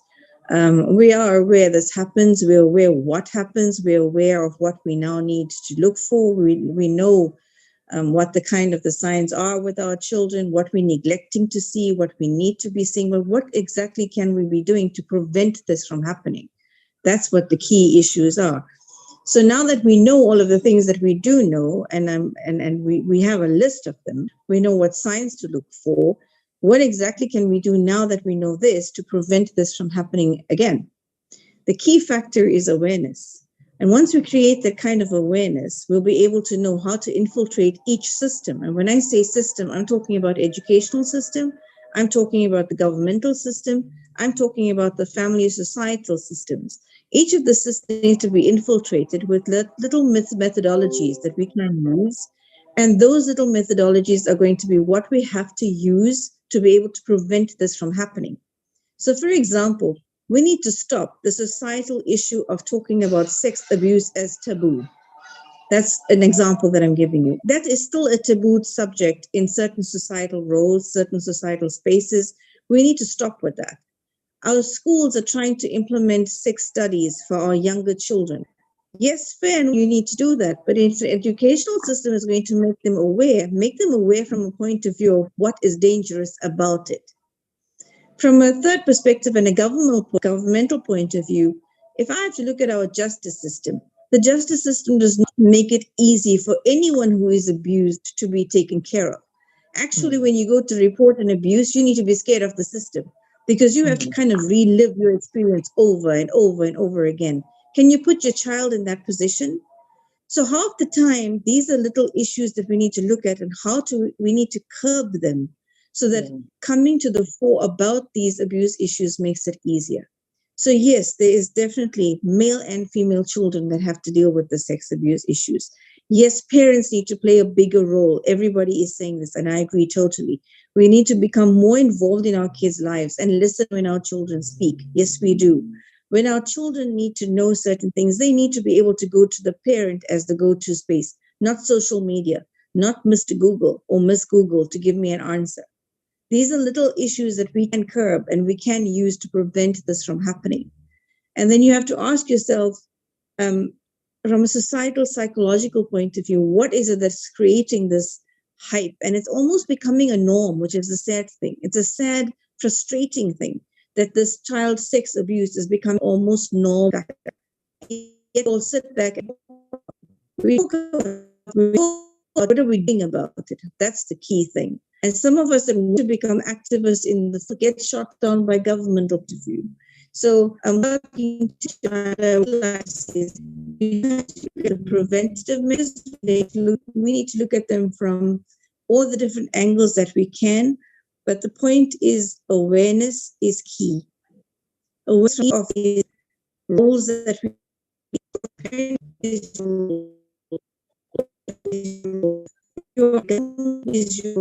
and what can you do to prevent happening? It's becoming way too norm, the kids. And obviously in each country, each government, each procedure, each policy would be different. So I'm talking about from my perspective, but I need to infiltrate all of these systems, the educational system, the societal system, and obviously the patriarchal system. It's not just a male-female thing anymore. It's not just about a granddad and a dad and a brother anymore. We have to get this holistically. And that's where we're going to find the answers for how to prevent this from happening. When you spoke just now, for example, about seminars, social preventive methods, not just the teachers alone, but for the kids themselves, what not to look out for. Kids themselves are abusing other kids. if you know what I mean. So abuse is not just adult to child sex abuse anymore. Child is predominant, it's everywhere. And we need to take cognizance of the fact that this is rife, it is key. And when we talk about it, we need to talk about it for what it really is. We need to be able to speak about it openly, outwardly, like we said, and get stuff done so that it really can be prevented later on. So thank you so much again for the opportunity. I don't want to take up much more time, but yes, I would love to be able to have more on these issues later on, Professor, which are always lovely seeing you, and we'll discuss further again at another point. Thank you so much, everyone. Yeah, thank you, Prof. Ambassador Neren. You've talked on awareness, creating awareness, speaking up, speaking out, making our voices heard, and also government coming in, the society coming in. But I wish probably by the time we end, you must, because this whole thing is about prevention. How do we ask, how does government come in to prevent? We can't get the government to come in by just creating awareness. They already know, but they are doing nothing. They don't prosecute. So what do we do, even if it is from the side of mothers or parents? How do we get the government, push them?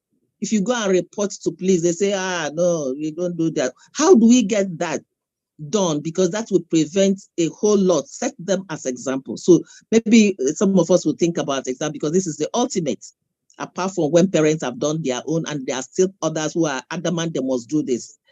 Even to a 1-month-old baby. So government comes in. Some don't even have laws.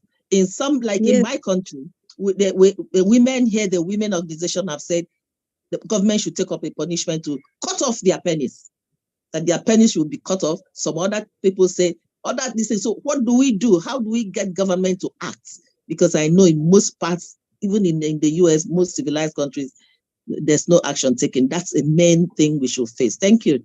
Thank you so much. Then let's ask Emmanuel Aquarana Ezekiel. He's from Malawi.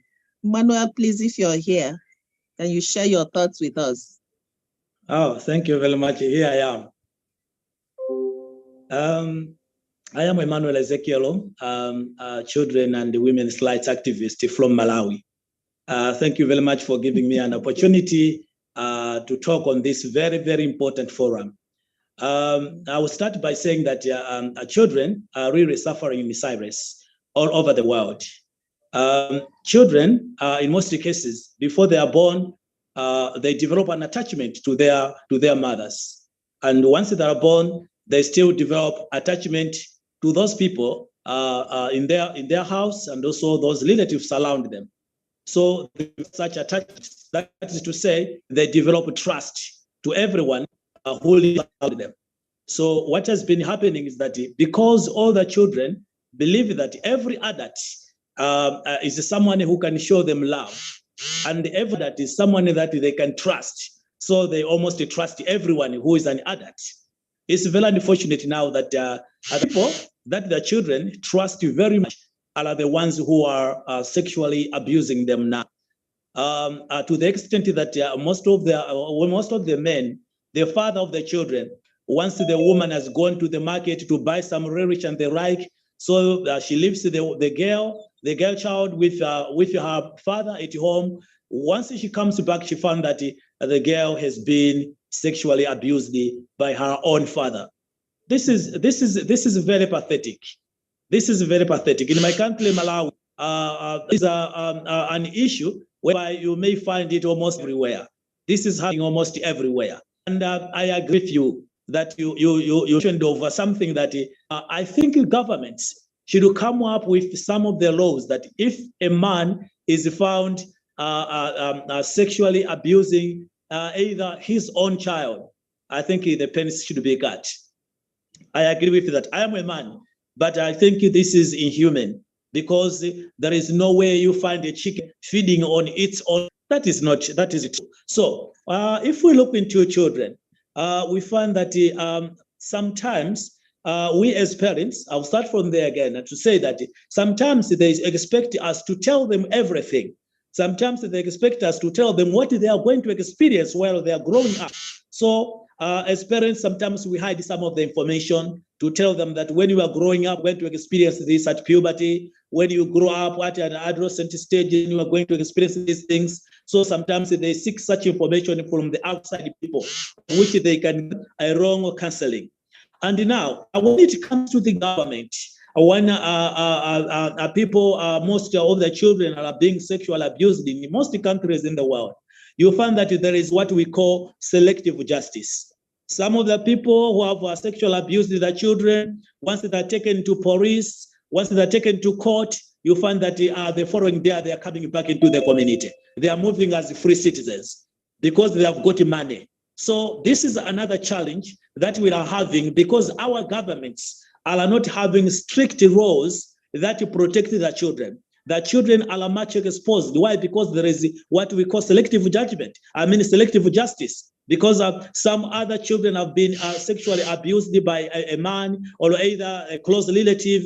But once that person has got money and has been taken to police, then he's going to pay for it. And then you find you see him moving around in the community tomorrow. But he did this thing yesterday. Now the other people are encouraged to do the same thing, feeling that, okay, if I do this, then I'm going to come back. I will not be sent to prison because the government is very weak in that particular area. The government is not serious in that. So I see like our governments need to come up with the or laws that are so much strict to protect our children, are so much exposed to a number of abuses. Apart from sexual abuse, there are a number of things that they are going through. They are being exploited in another country. They are being taken into other countries. They are being. You can see that there is a lot of things around there. More especially, I may call the girl child. More especially, the girl child is the one who is so much exposed to compare with the boy child. So more especially in my country, Malawi, you find that girls are much exposed to a number of abuses. And sometimes you find that if a man has married a younger sister, then there is a very young sister there in the same family. So the parents of that one will take the young one and give that one as a bonus wife. So there is such cultures in other countries, giving a very young girl to a man as a bonus wife. So these are some of the things that we have to stand up and say no to these abuses. So we need to put together our heads, putting together our heads from different countries all over the world and say no to sexual abuses to our children. Because if we leave this to continue, I think that by the end of in the next 10 years, our girl children will be so much exposed more than they are doing today. And I would like also to say that the children in most countries, they are not able to say what has happened to them. So we need also to talk to them about assertiveness. They have to be able to say what's in their heart. They have to be able to say what has happened. They have to be open. Openness to them will help them so much. Because if somebody maybe is asking for any sexual favor or something like that, they will be able to say, oh, Mom, someone, Mr. Such person was asking me for something like this. So then the parent will take an action immediately before it is out of their hand. So I would say that this is very good because I can see that here we are coming from different countries. Let us put our heads together so that we try to convince our governments to come up with laws that are protecting our children. Because our children, they do not have a say. We are the ones to say on their behalf. We are the ones standing on their behalf. We are the ones who are carrying the responsibility to protect them. So we may say a lot because my fellow speakers have mentioned a lot of areas in the protection of children, in the prevention of sexual abuse in children. But I would rather say that we need to come together and come up with something that will help to prevent many countries, because in other countries, this is happening due to culture, due to tradition. So we must fight all those things. Thank you very much for giving me an opportunity to speak here. I'm humbled. Thank you very much. Thank you. Thank you, Emmanuel. This is mind-blowing. Everybody speaks of the same thing. That's exactly why we are here, but we need more practical ways. You've also talked about government. But you said we should all put our hands together, heads together, legs together. How? Because it's a global issue. In as much as we all come from the same, from different countries, it's not unique to any country. It's the same thing all over. So the same action we take in one place is what we're going to take in other ways. We must think of how to impress on government in all over the world to come out with something. Who are we referring to? Is it we, this group, or we, a certain group, women? Do we write, do people write to United Nations or what? But we must come out with concrete suggestions on preventive measures for the government to take and push it. Who, how, where is what we have to address. Then there is something also that you mentioned, Emmanuel. Children don't trust everybody. Very good. That is, of course, children trust everybody they come by way. And then there is something also, I think, in a preventive manner, parents should stop doing. When you see everybody, I come into a house, my friend's house, and the children will call me auntie. And the man comes in, uncle. In Africa, and I think Asia, these things they are all over the place. And uncle, they are not your uncle. There are people who are designated as uncles and cousins. So in that respect, you call somebody who is not your uncle, a child calls somebody who is not uncle, because we think it's respect.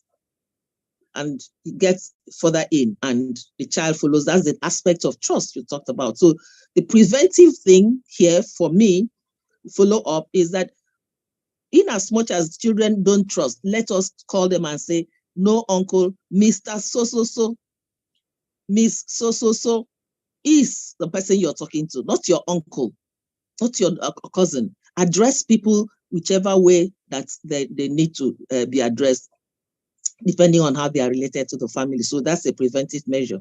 I've done that. My grandchildren are doing that too, in their homes. No, even with their house helps. Miss so-so-so, the driver, Mr. So-so-so. So you know that this person is really not close to you and you will not get near. So thank you so much as we think of what government, how we can impress on government to do what they need to do. Let me call on Chijindu Emmanuel Echebima from Nigeria. Chijindu, please, if you're here, take up the floor. Hello. Hello, good morning. Good afternoon, good evening. Can you hear me? Good morning, good afternoon. Yes, we can hear you. Good evening. Okay. My name is Chijindu Echebima from Nigeria, and I want to speak on the topic. Can I share my screen, please? I want to share my screen. Okay.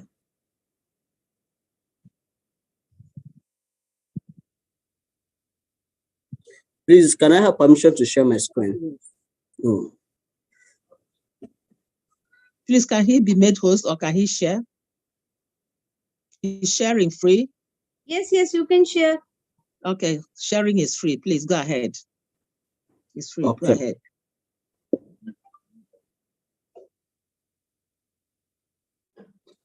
Okay. How to prevent child sexual abuse, a discourse.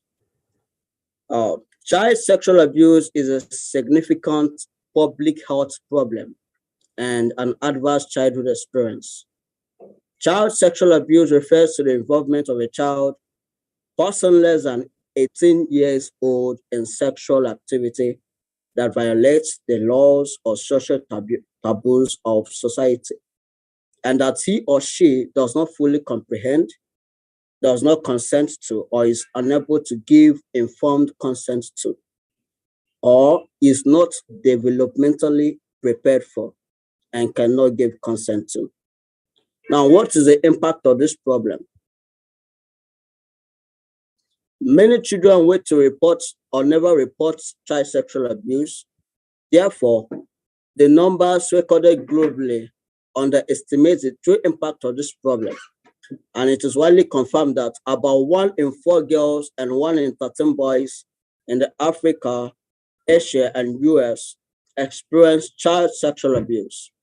Someone known or trusted by the child or child's family members perpetrates 91% of child sexual abuse. And that is very true. Now, what are the consequences?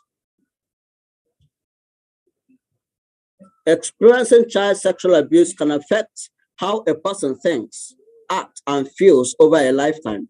This can result in short and long-term physical, mental, and behavioral health consequences. Examples of physical health consequences include sexually transmitted diseases, physical injuries, chronic conditions later in life, such as heart disease, obesity, and cancer. Examples of mental health consequences include depression, post-traumatic stress disorder, and examples of behavioral consequences might include substance use and misuse, risky sexual behaviors, meaning sex with multiple partners or behaviors that could result in pregnancy or STIs, increased risk for perpetration of violence, increased risk for suicide or suicide attempts. How do we go about it? Adults are responsible for ensuring that children have safe, stable, nurturing relationships and environment.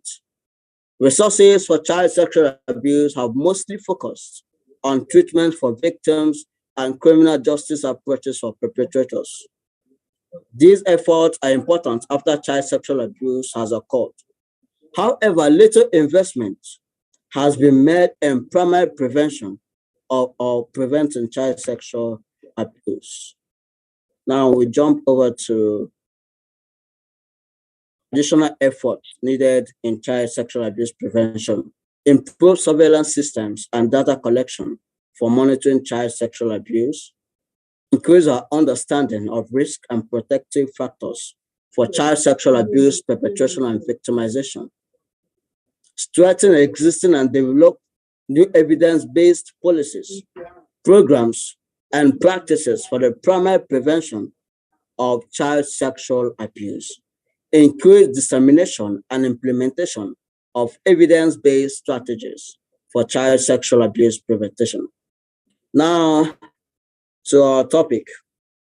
There are everyday ways to prevent child sexual abuse in families and communities. Most child sexual abuse are carried out by family members or people that children or families know. This means that preventing child sexual abuse starts with your family and your community. It doesn't start from anywhere else. Here are some everyday tips you can do. Talk with children about child sexual abuse and children's personal and sexual safety. Take some basic safety precautions. For example, if your child is alone with adults or young people, ensure they can be seen or interrupted at any time, and always go with your child to public toilets. Ask for details of supervision and sleeping arrangements when your child is invited to sleepovers, parties, camps, outings, and so on. Check in with your child on things like sleepovers, sports. For example, message your child at sleepovers to ask how things are going. Ask other parents how they check in on their children's safety. Trust your instincts if something doesn't feel right. For example, you can say no if people ask to take your child on outings alone. Offer to coach your child individually, and so on. Ask other parents about community organizations and groups that allow child safe practices, and ask organizations about their policies.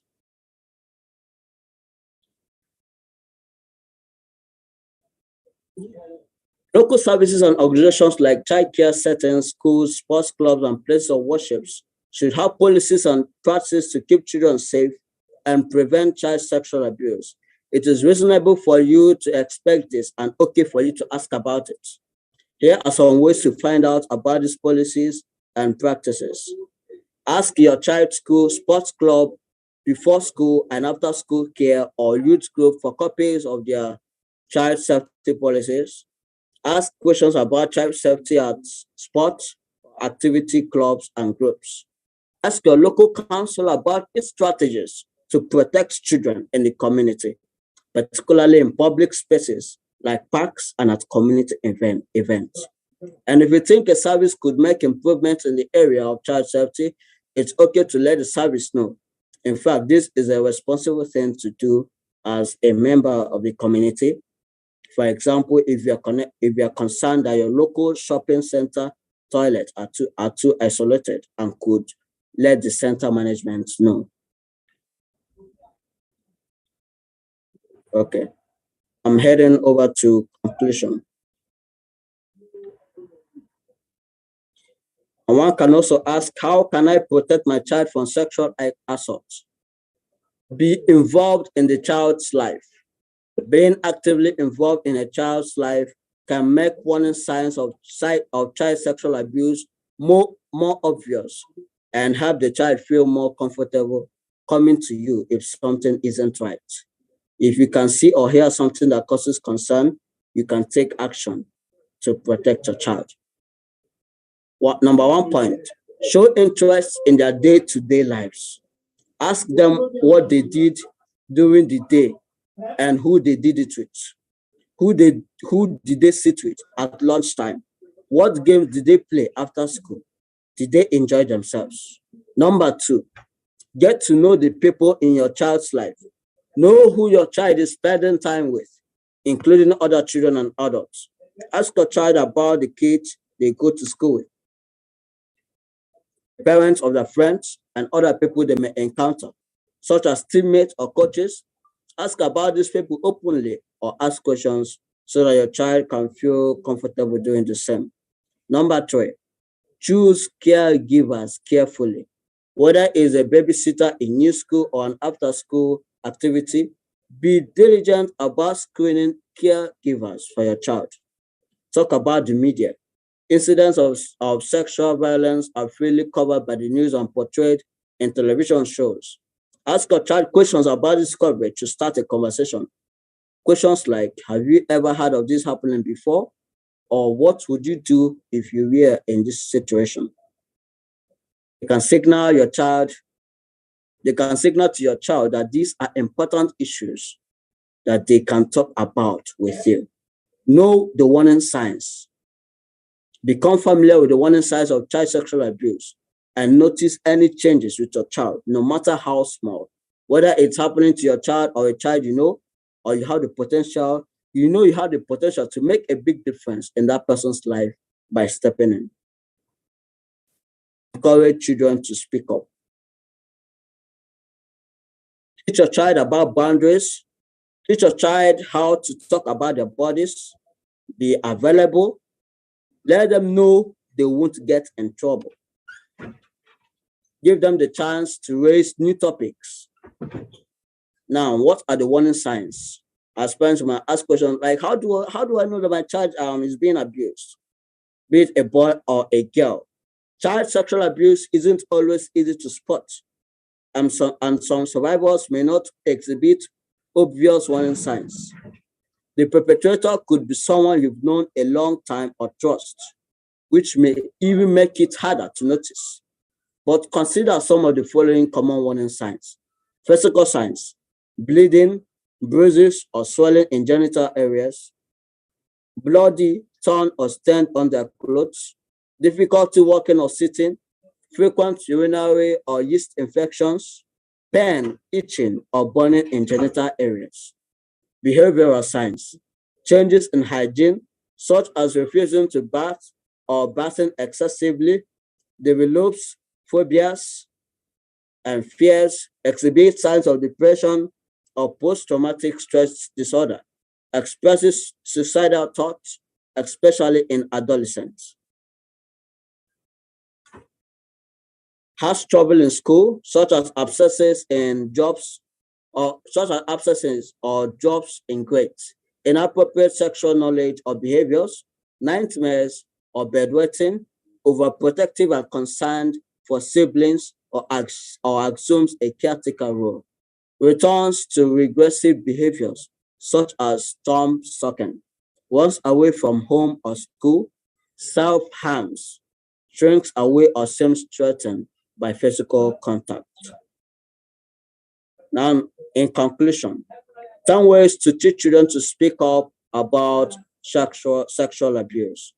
Straight talk about body parts and a no secrets policy can empower kids to get help when they need it. One, talk about body parts early. Teach them that some body parts are private. Teach your child body boundaries. Tell your child that body secrets are not okay. Tell your child that no one should take pictures of their private parts. Teach your child how to get out of scary or uncomfortable situations. Have a code word for your child, which they can use when they feel unsafe or want to be picked up. Tell your child they will never be in trouble if they tell you a body secret. Tell your child that a body touch might tickle or feel good. Tell your child that these rules apply even with people they know or even with another child. So it must not necessarily be their uncle or the auntie. It can be with another child. This is an important point to discuss with your child. When you ask a young child what a bad guy looks like, they will most likely describe a cartoonish villain. You can say something like, "Mommy and daddy might touch your private parts when we are cleaning you or if you need cream, but no one else should touch you there. Not friends, not aunts, not uncles, not teachers, not coaches. Even if you like them or think they are in charge, they should still not touch your private parts." These discussions might not absolutely prevent child sexual abuse, but knowledge is a powerful tool, especially with young children who are targeted due to their innocence and ignorance in this area. At this, I believe I can come to conclusion, and thanks for listening in. That's my time. Okay, Emmanuel Chijendo, thank you so much for going the whole hog. Ma'am, meeting will again end. We can continue with the next stream. I will end the meeting here. Again, 23 minutes left. Sorry? Meeting will end, ma'am. We need to join on the same link again. Okay.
I think some network issue from his side. Okay, I think I should just go ahead. Yes, ma'am. Yeah, let me just go ahead because its network is going to delay us. Yes, ma'am. Let me call on Zuba. Mold Zuba. Sorry if I didn't pronounce it well. Muhammad Zubair. Yes, sir is there. Muhammad Yes, Zubair. ma'am. Yes, ma'am. Thank Sir you. is there. Sir is there. Yeah, hello. Am I audible? Zuba, yes. Yes, sir. Yes, sir. You're there. Thank you. Thank you.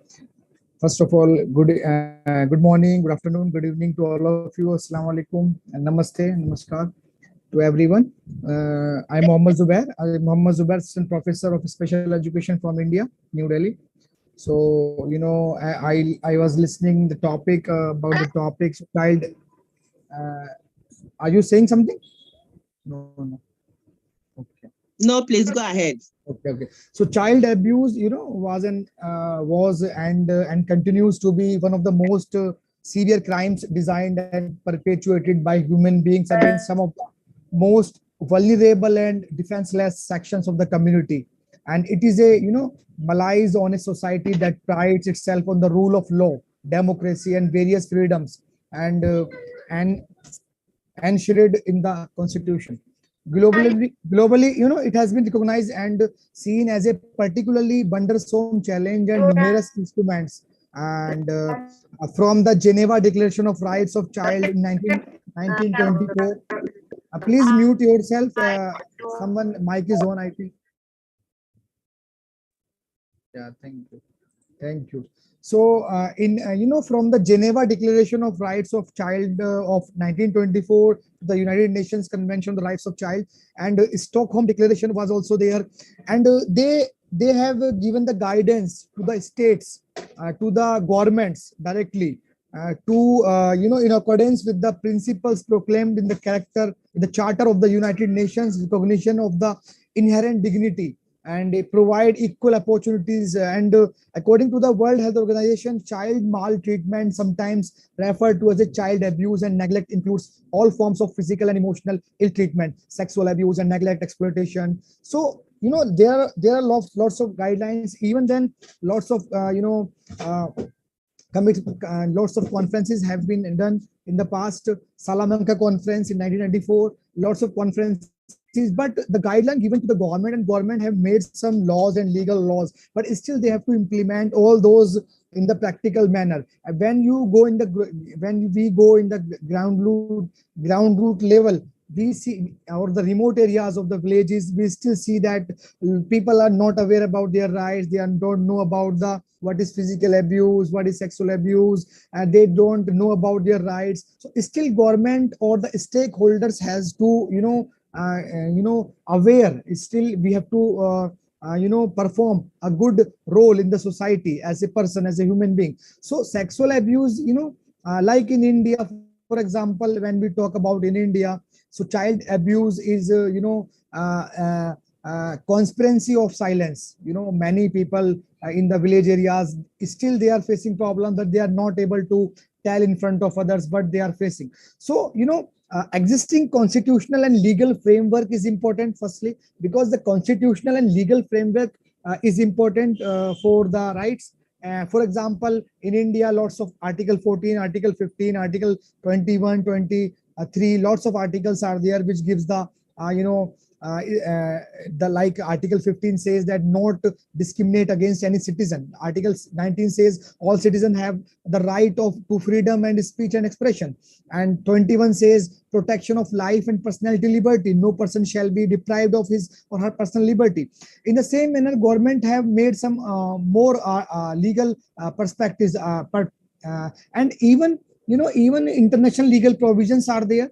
United Nations Convention on Rights of Child 1989 is there, and lots of other things are there. But still, even in 2002, optional protocol to the Convention on Rights of Child on the involvement of children armed conflict was there. SAR Convention in 2002 was there. UNCRPD, it was an important document of United Nations to give the opportunities for the rights of children. So UNCRPD is there, Stockholm and Declaration is there. So lots of things are there, but still we have to implement all those things in practical manner. So the role of curriculum is important. We have to introduce these things in the curriculum, in the books. At the early stages, we have to introduce these things in the schools. The social media and media can play a vital role in these things to aware, to sensitize the people. And government should make some, government should start zero tolerance policy against the against all those people who are doing these things in the community.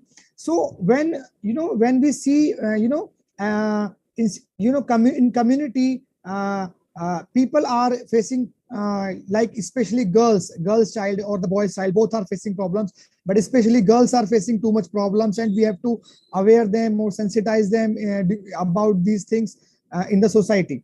So media is a important thing nowadays. They can play a vital role because social media is there, and it is under, and child protection safeguard must be there, as a part of framework.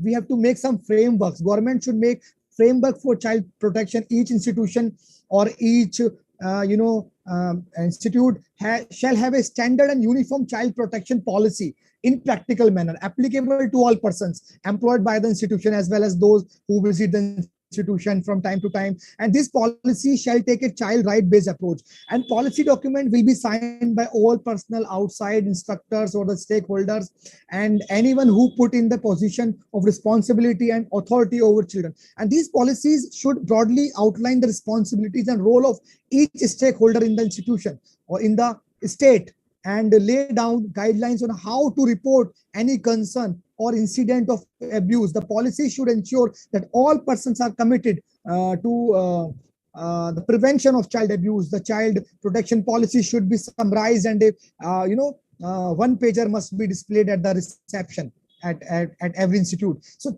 children should be given appropriate training and orientation on the institutional protection. Government can start the orientation program and seminars and the webinars or the training sessions or the counseling sessions for each and every stakeholder. We can use community as a whole.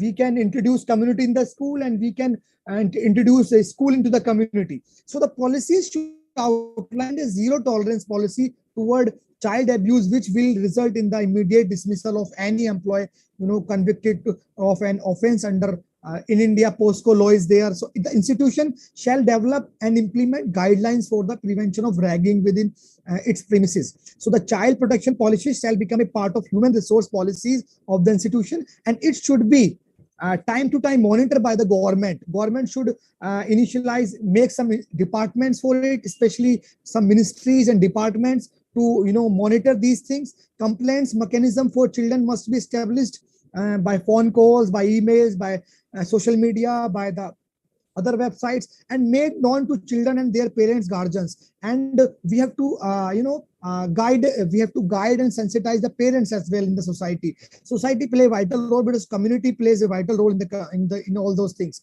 So children and their parents representatives should be informed by the government time to time. They can organize some programs and events in schools, in colleges to aware them. They can make some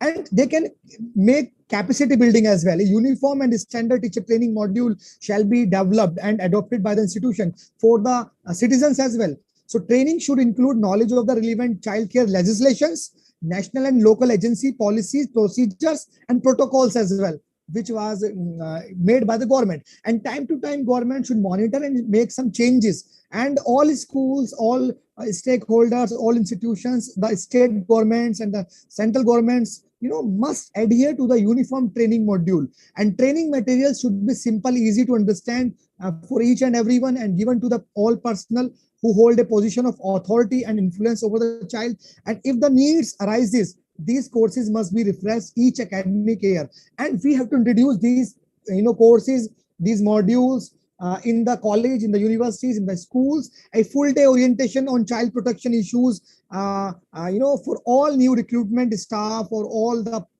the persons should be start in the workplace. So government role is important because government can, implement these things by their own, by making their own policies and how they implement these things. No candidate with a criminal record or sexual physical violence will be recruited in any position, in any job. If government will make some strict law, like no one will get job if he do these things, he does these things.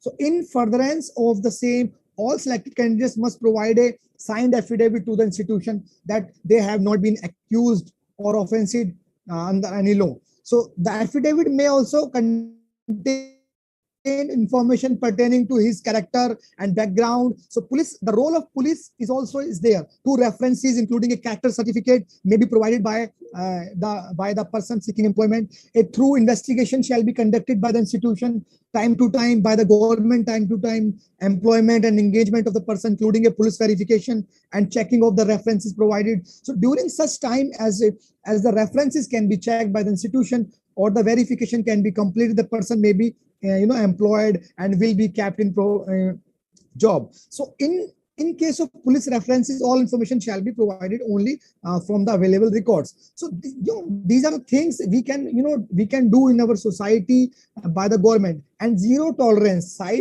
child sexual abuse is perpetuated within the within the contours of the larger community, and hence all actors within the community should be used to ensure that potential abusers and hazards situations do not fester. So there will be zero tolerance of every child, for every child. So, these are the things we can do. Am I audible? Yes, you are. Yeah. Are you done? Yes, I'm completing. Oh, good. And Oh, volunteer. good. Yeah, thank you. So and volunteer your time as a citizen. Every citizen has its responsibility to take part. Government responsibility is there. Citizens' responsibilities. Every stakeholder have to prove themselves. Volunteer your time. Get involved with in the community. Discipline your discipline. Make idealism in the society. Teachers and the parents are the ideal. So every teacher and the student or every parents must be ideal for our students. Examine your behavior. Abuse is not just physical, it is also emotional, social, or psychological, psychosocial. So both words can action and inflict deep lasting wounds. So educate yourself and others as well, and sensitize others as well. Teach children their rights. The legal aspects is there, and we have to learn how can we use our rights in proper manner. Support prevention programs. Government can start many support prevention programs because government have all the resources. Because I know what child abuse is, physical and sexual. So report and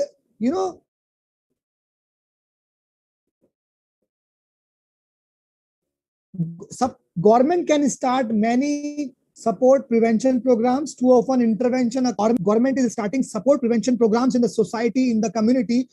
So it will be helpful. We can orient our citizens in the city. Government can make some support prevention programs, and we can report abuse. If you witness a child being harmed or see evidence of abuse, make a report to your state government, to the police, child protective services department. Government should make some child protective services department. If child protective services departments are there, they have their legal framework. They will see you. They will monitor you when talking to a child about abuse. Listen carefully. Assure the child that he or she did the right thing by telling an adult, or affirm that he or she is responsible for what happened. So investment of government in all areas is important, and the role of community is important, and each participant will play a vital role if we want to eradicate these kind of things, these kind of practices from the society. Thank you. Okay, finally, you're done. And thank you. You went to town. You have gathered so much on what to do, particularly on the side of government. You have agreed that education, the curriculum part of it should be in the curriculum to raise the awareness of the students and then the teachers also. And you also talked about a policy that should have zero tolerance policy on the part of government. Talking about that policy should talk about child protection, and this document should be signed by all stakeholders.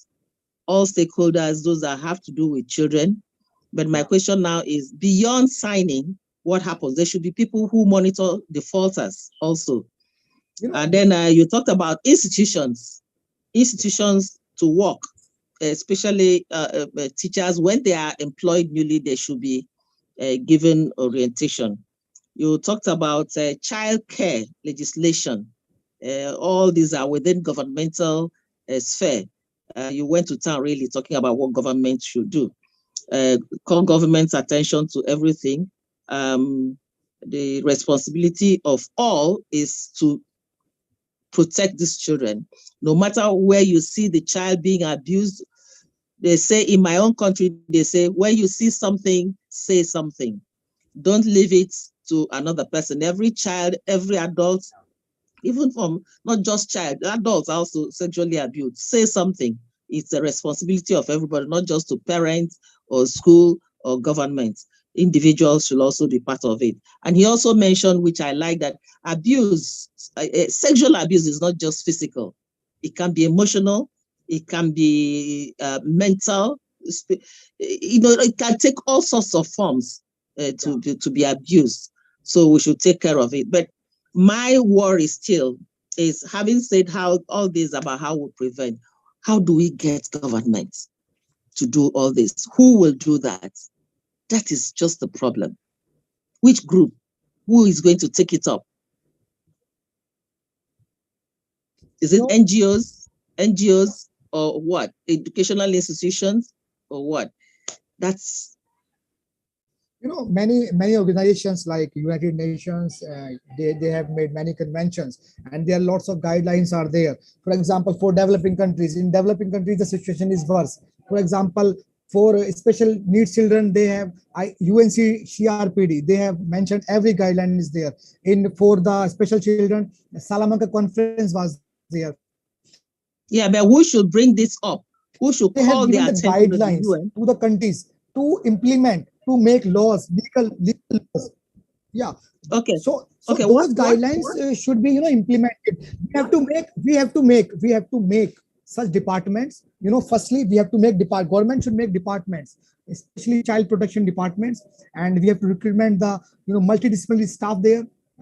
For example, if a child abuses occurs, so it is not only about the mental aspects, it's also about the psychosocial aspects or the emotional aspects as well. So counselors, guidance and counselor, orientation programs and the services given by the government, and government should monitoring bodies.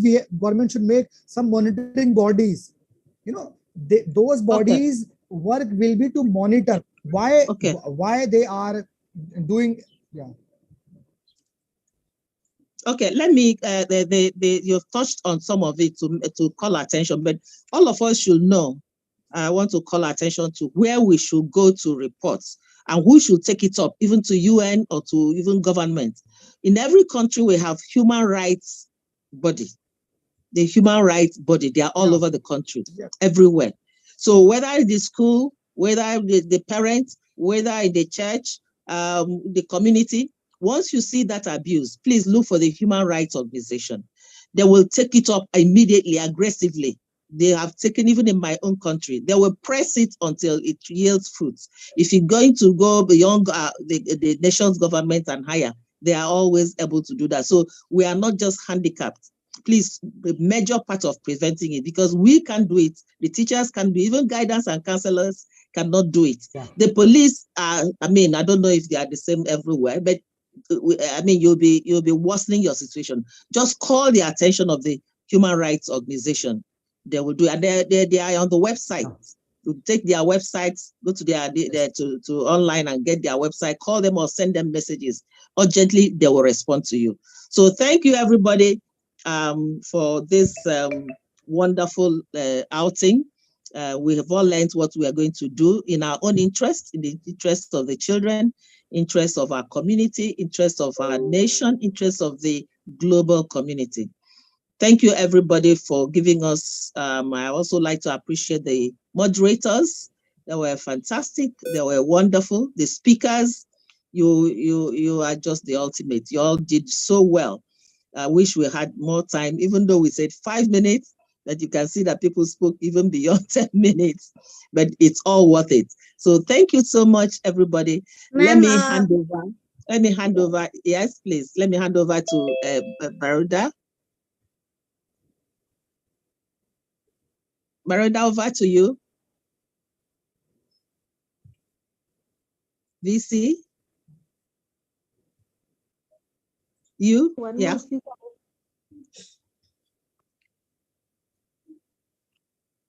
We have 3 more speakers left. Okay, are they here now? Yes, Raza sir is there. Then Suraya the ma'am is Honorable there. Suraya And Manu there. yeah, 3 of us are all there. Okay. You can call Raza sir, ma'am. You can call Raza sir. Who? Okay. Raza sir. Sana Reza? Nahid Raza, ma'am. Nahid Raza. Yeah. Okay. He is with the name of Sana Raza, yes. Okay, yeah, so Sana Reza here. So please, Sana, can unmute and talk to us since you're here. Good evening, everyone. Am I audible?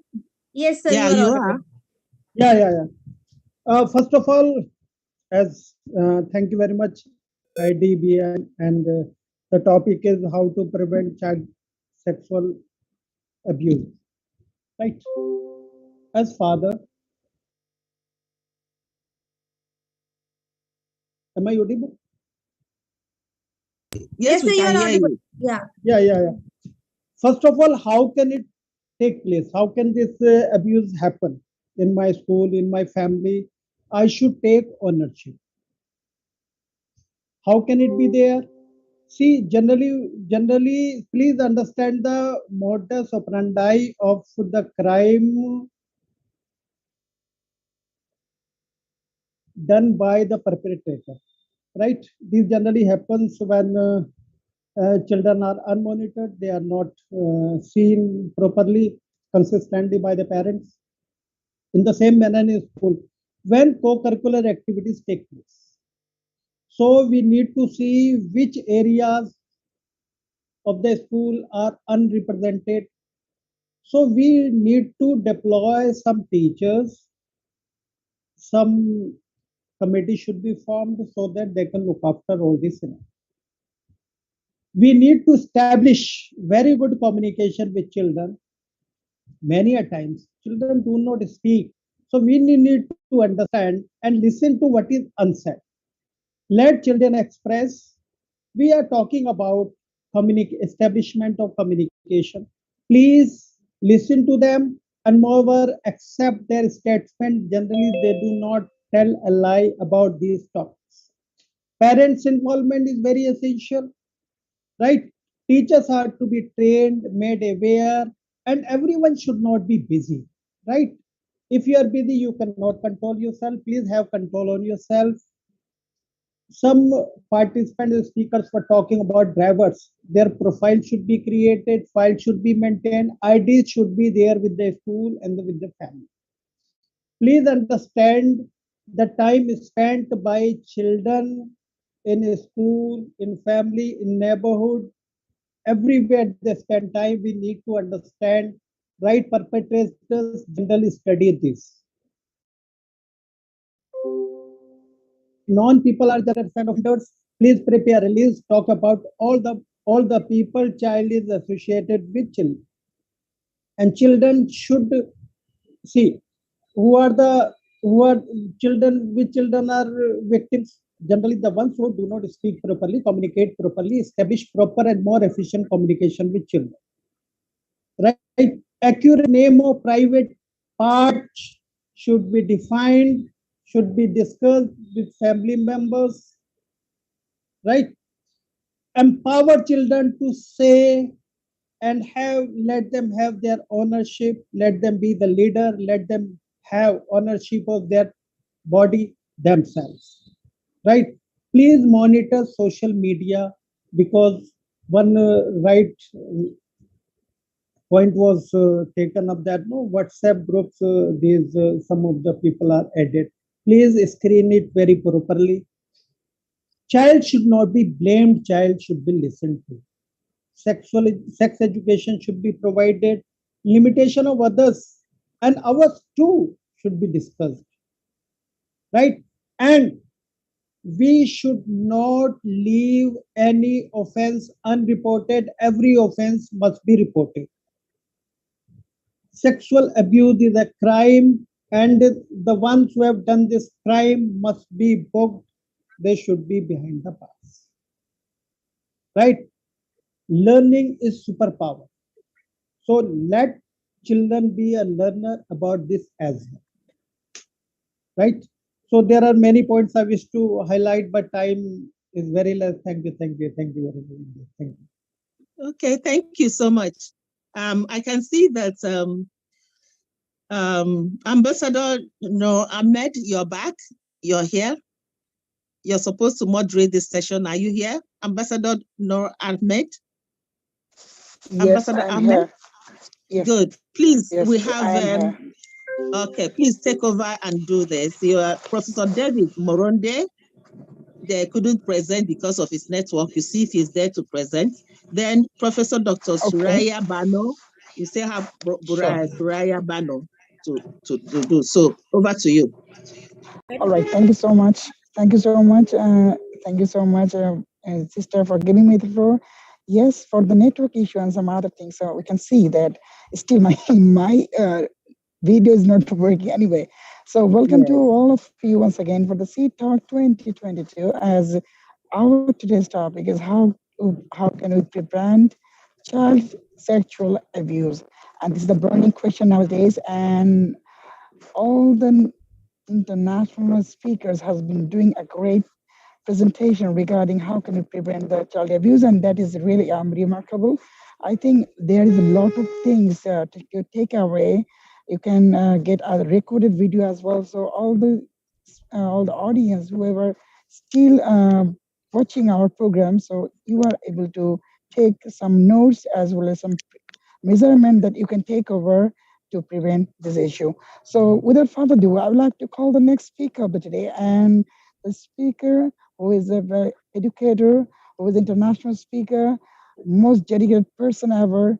So let me welcome to the next speaker, my dear sister from India, the Honorable Surya Banu. So sister, over to you. Very good evening. This is Professor Dr. Shreya Banu from Vilayanagar, Chhattisgarh, India. I am assistant professor in computer science and also Global Peace Brand Ambassador. Here now I want to express my thought on how to prevent child sexual abuse. As Nelson Mandela said, the true character of society is revealed in how it treats its children. Few things make the life of a parent more rewarding and sweet as successful children. And he also said, our children are our greatest treasure. They are our future. Those who abuse them tear at the fabric of our society and weaken our nation. Children are innocent and naive, but sometimes they may fall victim to abusive parents or adults. A child suffering from child abuse or living through a traumatic childhood can be dangerous. Child abuse is a very serious and recurrently occurring problem in our society. The United States has 1 million report cases of abuse every year. It is time to spread awareness and stop this unnecessary evil. There are many types of abuses, maybe physical abuse, domestic violence or abuse, sexual abuse, psychological, emotional abuse, financial or material abuse, modern slavery, discriminatory abuse, organizational and or institutional abuse, neglect or act of omission, self-neglect. These are By far, the most visible form of abuse is physical abuse. The most common form of abuse include hitting, throwing, and scalding. The child abuse is when someone, whether through action or failing to act, causes injury, death, emotional harm, or risk of serious harm to a child. As Patty Hobson said, abuse changes your life. Fight back and change the life of your abusers by breaking your silence on abuse. Then the question arises, who can be abuser? Maybe partner, relative, or other family members, personal and trusted to act on behavior of the adult in some aspect of their affairs, neighbor, employee, volunteer, health or social care worker, or professional. They all can be abuser. In the words of Herbert Ward, child abuse casts a shadow the length of a lifetime. Here are some things that could help our child be less vulnerable to sexual abuse. We should discuss about body parts early. Some body parts are private, body boundaries. The body secrets are not okay. No one should take picture of their private parts. How to get out of uncomfortable situation? Have a code word our children can use when they feel unsafe or want to be picked up. They will never be in trouble if they tell us a body secret. Tell our child good touch and bad touch. These rules apply even with people they know and even with another child. As Mahatma Gandhi said, every good moment passes through 5 stages: indifference, ridicule, abuse, repression, and respect. And he also said, the best way of losing a cause is to abuse your opponent and to trade upon his weakness. 10 things we can do to prevent child abuse is volunteer our time, discipline our children thoughtfully, explain our behavior, educate yourself and others, teach children their rights, support prevention program, know that what child abuse is, know the signs, report abuse, invest in kids. I said in very shortly. Now, I want to express a nice thought said by Judith Louis Herman. Because the child does not have the power to withhold consent, she does not have the power to grant it. Then how can we protect our girl child? Boundaries and consent, health and wellness, make a noise, stranger danger, cybercrime, self-defense, and also this is a partnered post. We can teach them self-defense very well. Then as Dave Pelzer said, childhood should be carefree, playing in the sun, not living a nightmare in the darkness of the soul. Then the question arises, what legislation and policies surround safeguarding children? The Children Act 1989, the Children and Social Work Act 2017, Keeping Children Safe in Education 2019, Working Together to Safeguard Children 2018, the Education Act 2002, the United Nations Convention on the Right of the Child 1992. Section 11 of the Children Act 2004 places duties on a range of organizations, agencies, and individuals to ensure their functions and any services that they contract out to others are the discharged, having regard to the need to safeguard and promote the welfare of children. Now I conclude, to prevent child abuse, create a structure and system to ensure safety and to ensure